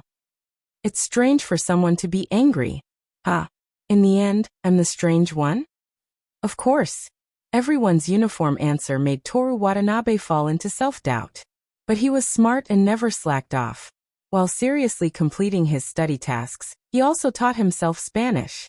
In addition, he was very gentle, and then he was still very gentle, and finally, he was still very gentle. That was enough, there was no need to prove it. Conclusion. How could he, Toru Watanabe, be wrong? Impossible. It was only this world that was wrong. You guys lose yourself when you see a girl with a good figure and a pretty face. You can't be so superficial. Toru Watanabe's words won the favor of all the girls in class. Watanabe. Osamu Kanai pointed at Toru Watanabe and shouted in his loud voice. You were just discussing with me and Saito how to peek at a girl's neckline. And now you're pretending, shameless. Hey.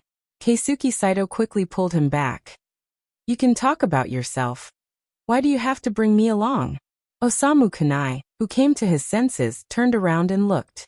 The boys who were his comrades just now secretly left like actors in a movie, and the girls looked at the 3 of them as if they were trash. Toru Watanabe patted their shoulders and said, I don't care anyway, Miki is waiting for me, and the 2 of you probably have no chance in high school. No, it can't be. Osamu Kanai's plan to pursue girls of the same grade was not put into practice, and the waves of Tokyo Bay hit the shore. Keisuke Saito said word by word. Koi, I'm going to kill you. Don't strangle my neck, cough cough, help. Looking at the 2 people in despair, Toru Watanabe once again found joy in life, and successfully maintained the healthy mentality of a high school student. But there was one thing that made him feel very regretful. The number of girls who wanted to marry him was probably a lot less, and he could no longer use the word almost all, but the majority was more accurate.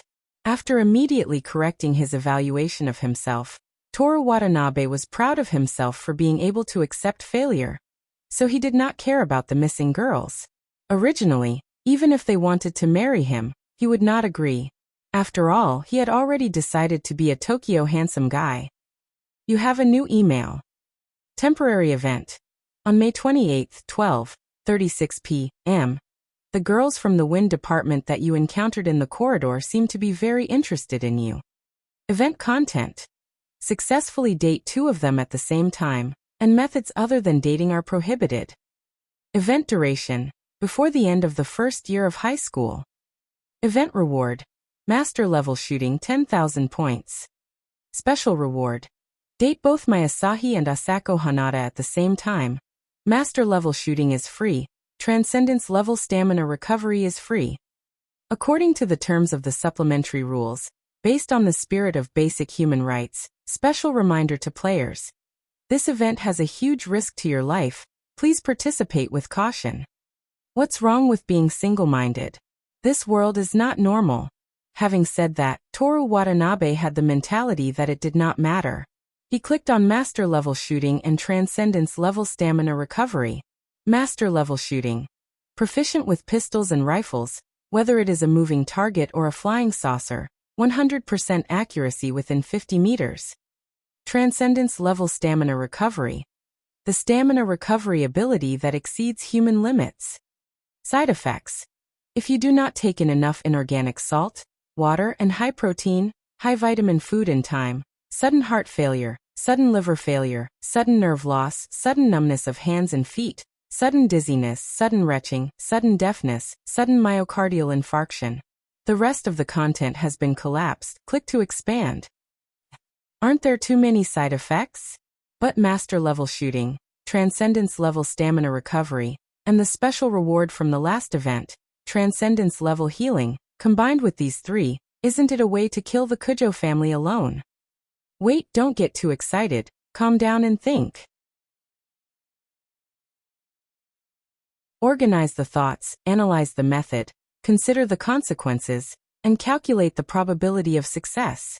During the afternoon self-study, Toru Watanabe, who never slacked off, did not study. In order not to be stepped under the feet of the beautiful girls, and to not to take off the beautiful girls' stockings, he took out his notebook and kept combing through the information.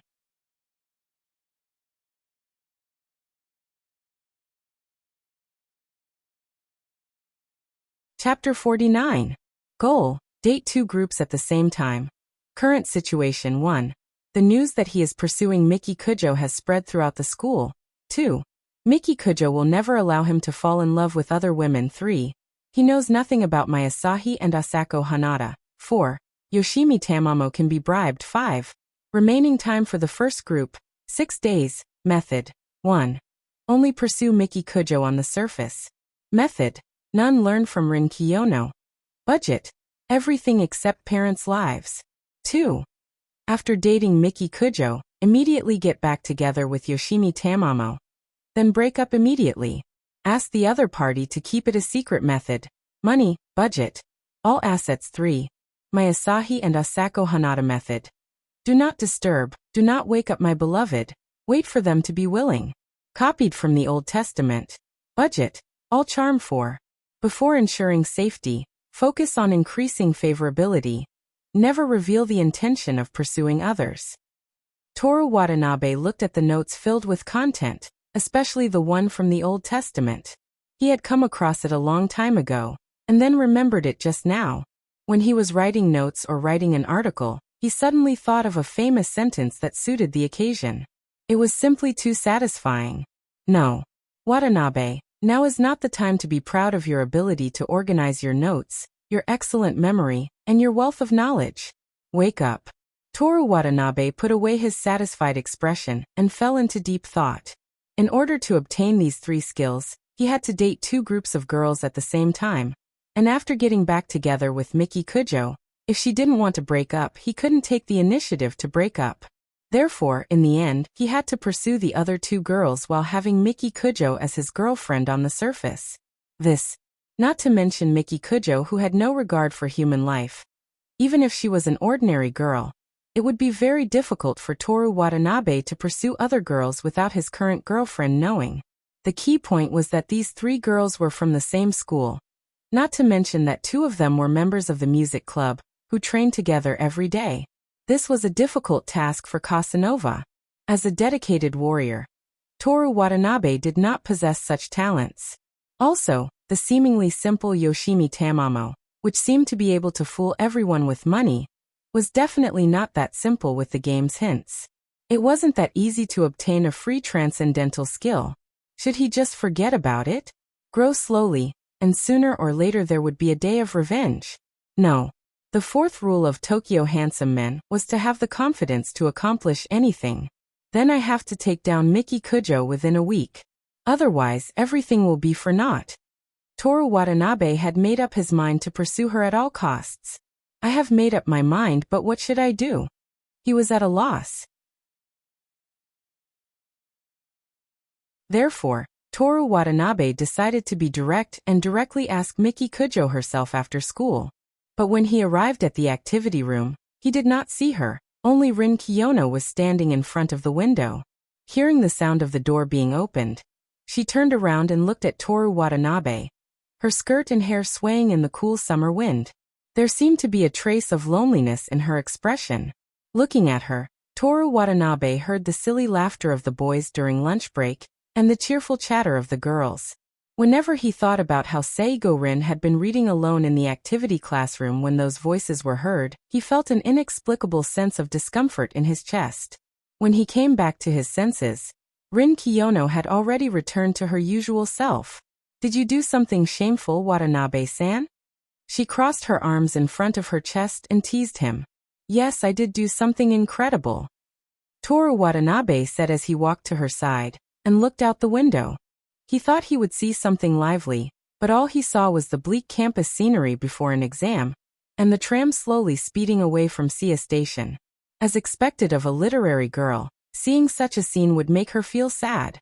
Of course not. Toru Watanabe believed that she felt lonely because he was the only person in the world who did not know how to lie, and sometimes even tired. It varies from person to person, but you have a thick skin. Thank you. Toru Watanabe nodded. What do you plan to do now? What do you mean? As expected of the shameless Watanabe, you don't even care about the rumors that spread among the girls that you always stand by the window to peek at the necklines of the girls. Where did the rumors come from? Toru Watanabe almost asked. But he was smart and he never slacked off, so he would never fall for the same trick twice. If he asked, wouldn't it mean that he cared about other people's opinions? Only Rin Kiyono, because he really couldn't win, so he didn't easily admit defeat. Toru Watanabe said casually, this kind of thing isn't worth wasting the sugar I got from drinking strawberry cow brain. Strawberry milk? Yes, I want to drink strawberry milk. Toru Watanabe-san, please. I just came up. Don't the Tokyo handsome guy need to keep his promise? Indeed, you don't need to. Toru Watanabe sighed and put down his bag. I'll go buy it for you. Thank you. Rin Kiyono smiled, picked up the hardcover book on the table, and started reading from the bookmark. Until the end of school, Miki Kujo didn't appear in the activity classroom. He thought that he wouldn't see her today, but who knew that he saw her limousine at the school gate. The door was closed, but Toru Watanabe knew immediately that she was waiting for him. She's not really going to the rental house to play with my feet, is she? No, she's probably playing with me. Toru Watanabe thought, but he still opened the door and sat in. The car was very quiet. Miki Kujo was sleeping with her hand on the center armrest as usual, and Shizuru in the corner looked at him with a strange look. Oh no, even the female robot is looking at me like that. What kind of humiliating punishment will he give me later? Toru Watanabe began to consider whether to sacrifice himself, when the door suddenly opened, and Rin Kiyono looked at him in surprise. Why are you here? Toru Watanabe was stunned, then immediately reacted. She wasn't waiting for him. Haha, it's a misunderstanding, I'll go home first. He laughed and prepared to get out of the car. A slender and beautiful leg in stockings suddenly appeared between him and the car door. Miki Kujo, with her elbow on the armrest and her fist on the side of her face, had woken up at some point. She said with a smile. No. Toru Watanabe looked at Rin Kiyono for help. Rin Kiyono sighed helplessly. Are you sure you want me to help you? Toru Watanabe glanced at Miki Kujo, who was already sneering. No, I can't wait to spend more time with Miki.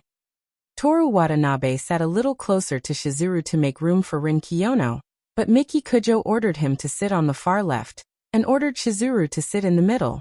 After Rin Kiyono got in the car drove away from Kanagawa High School, without making any sound. Miki Kujo was no longer leaning on the armrest, but on the left side of the car, without saying a word. She smiled and looked at the anxious Toru Watanabe. So, where are we going?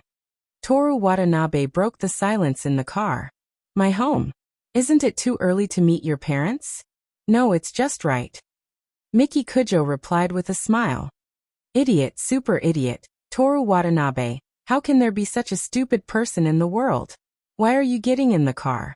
You pighead with excessive self-awareness.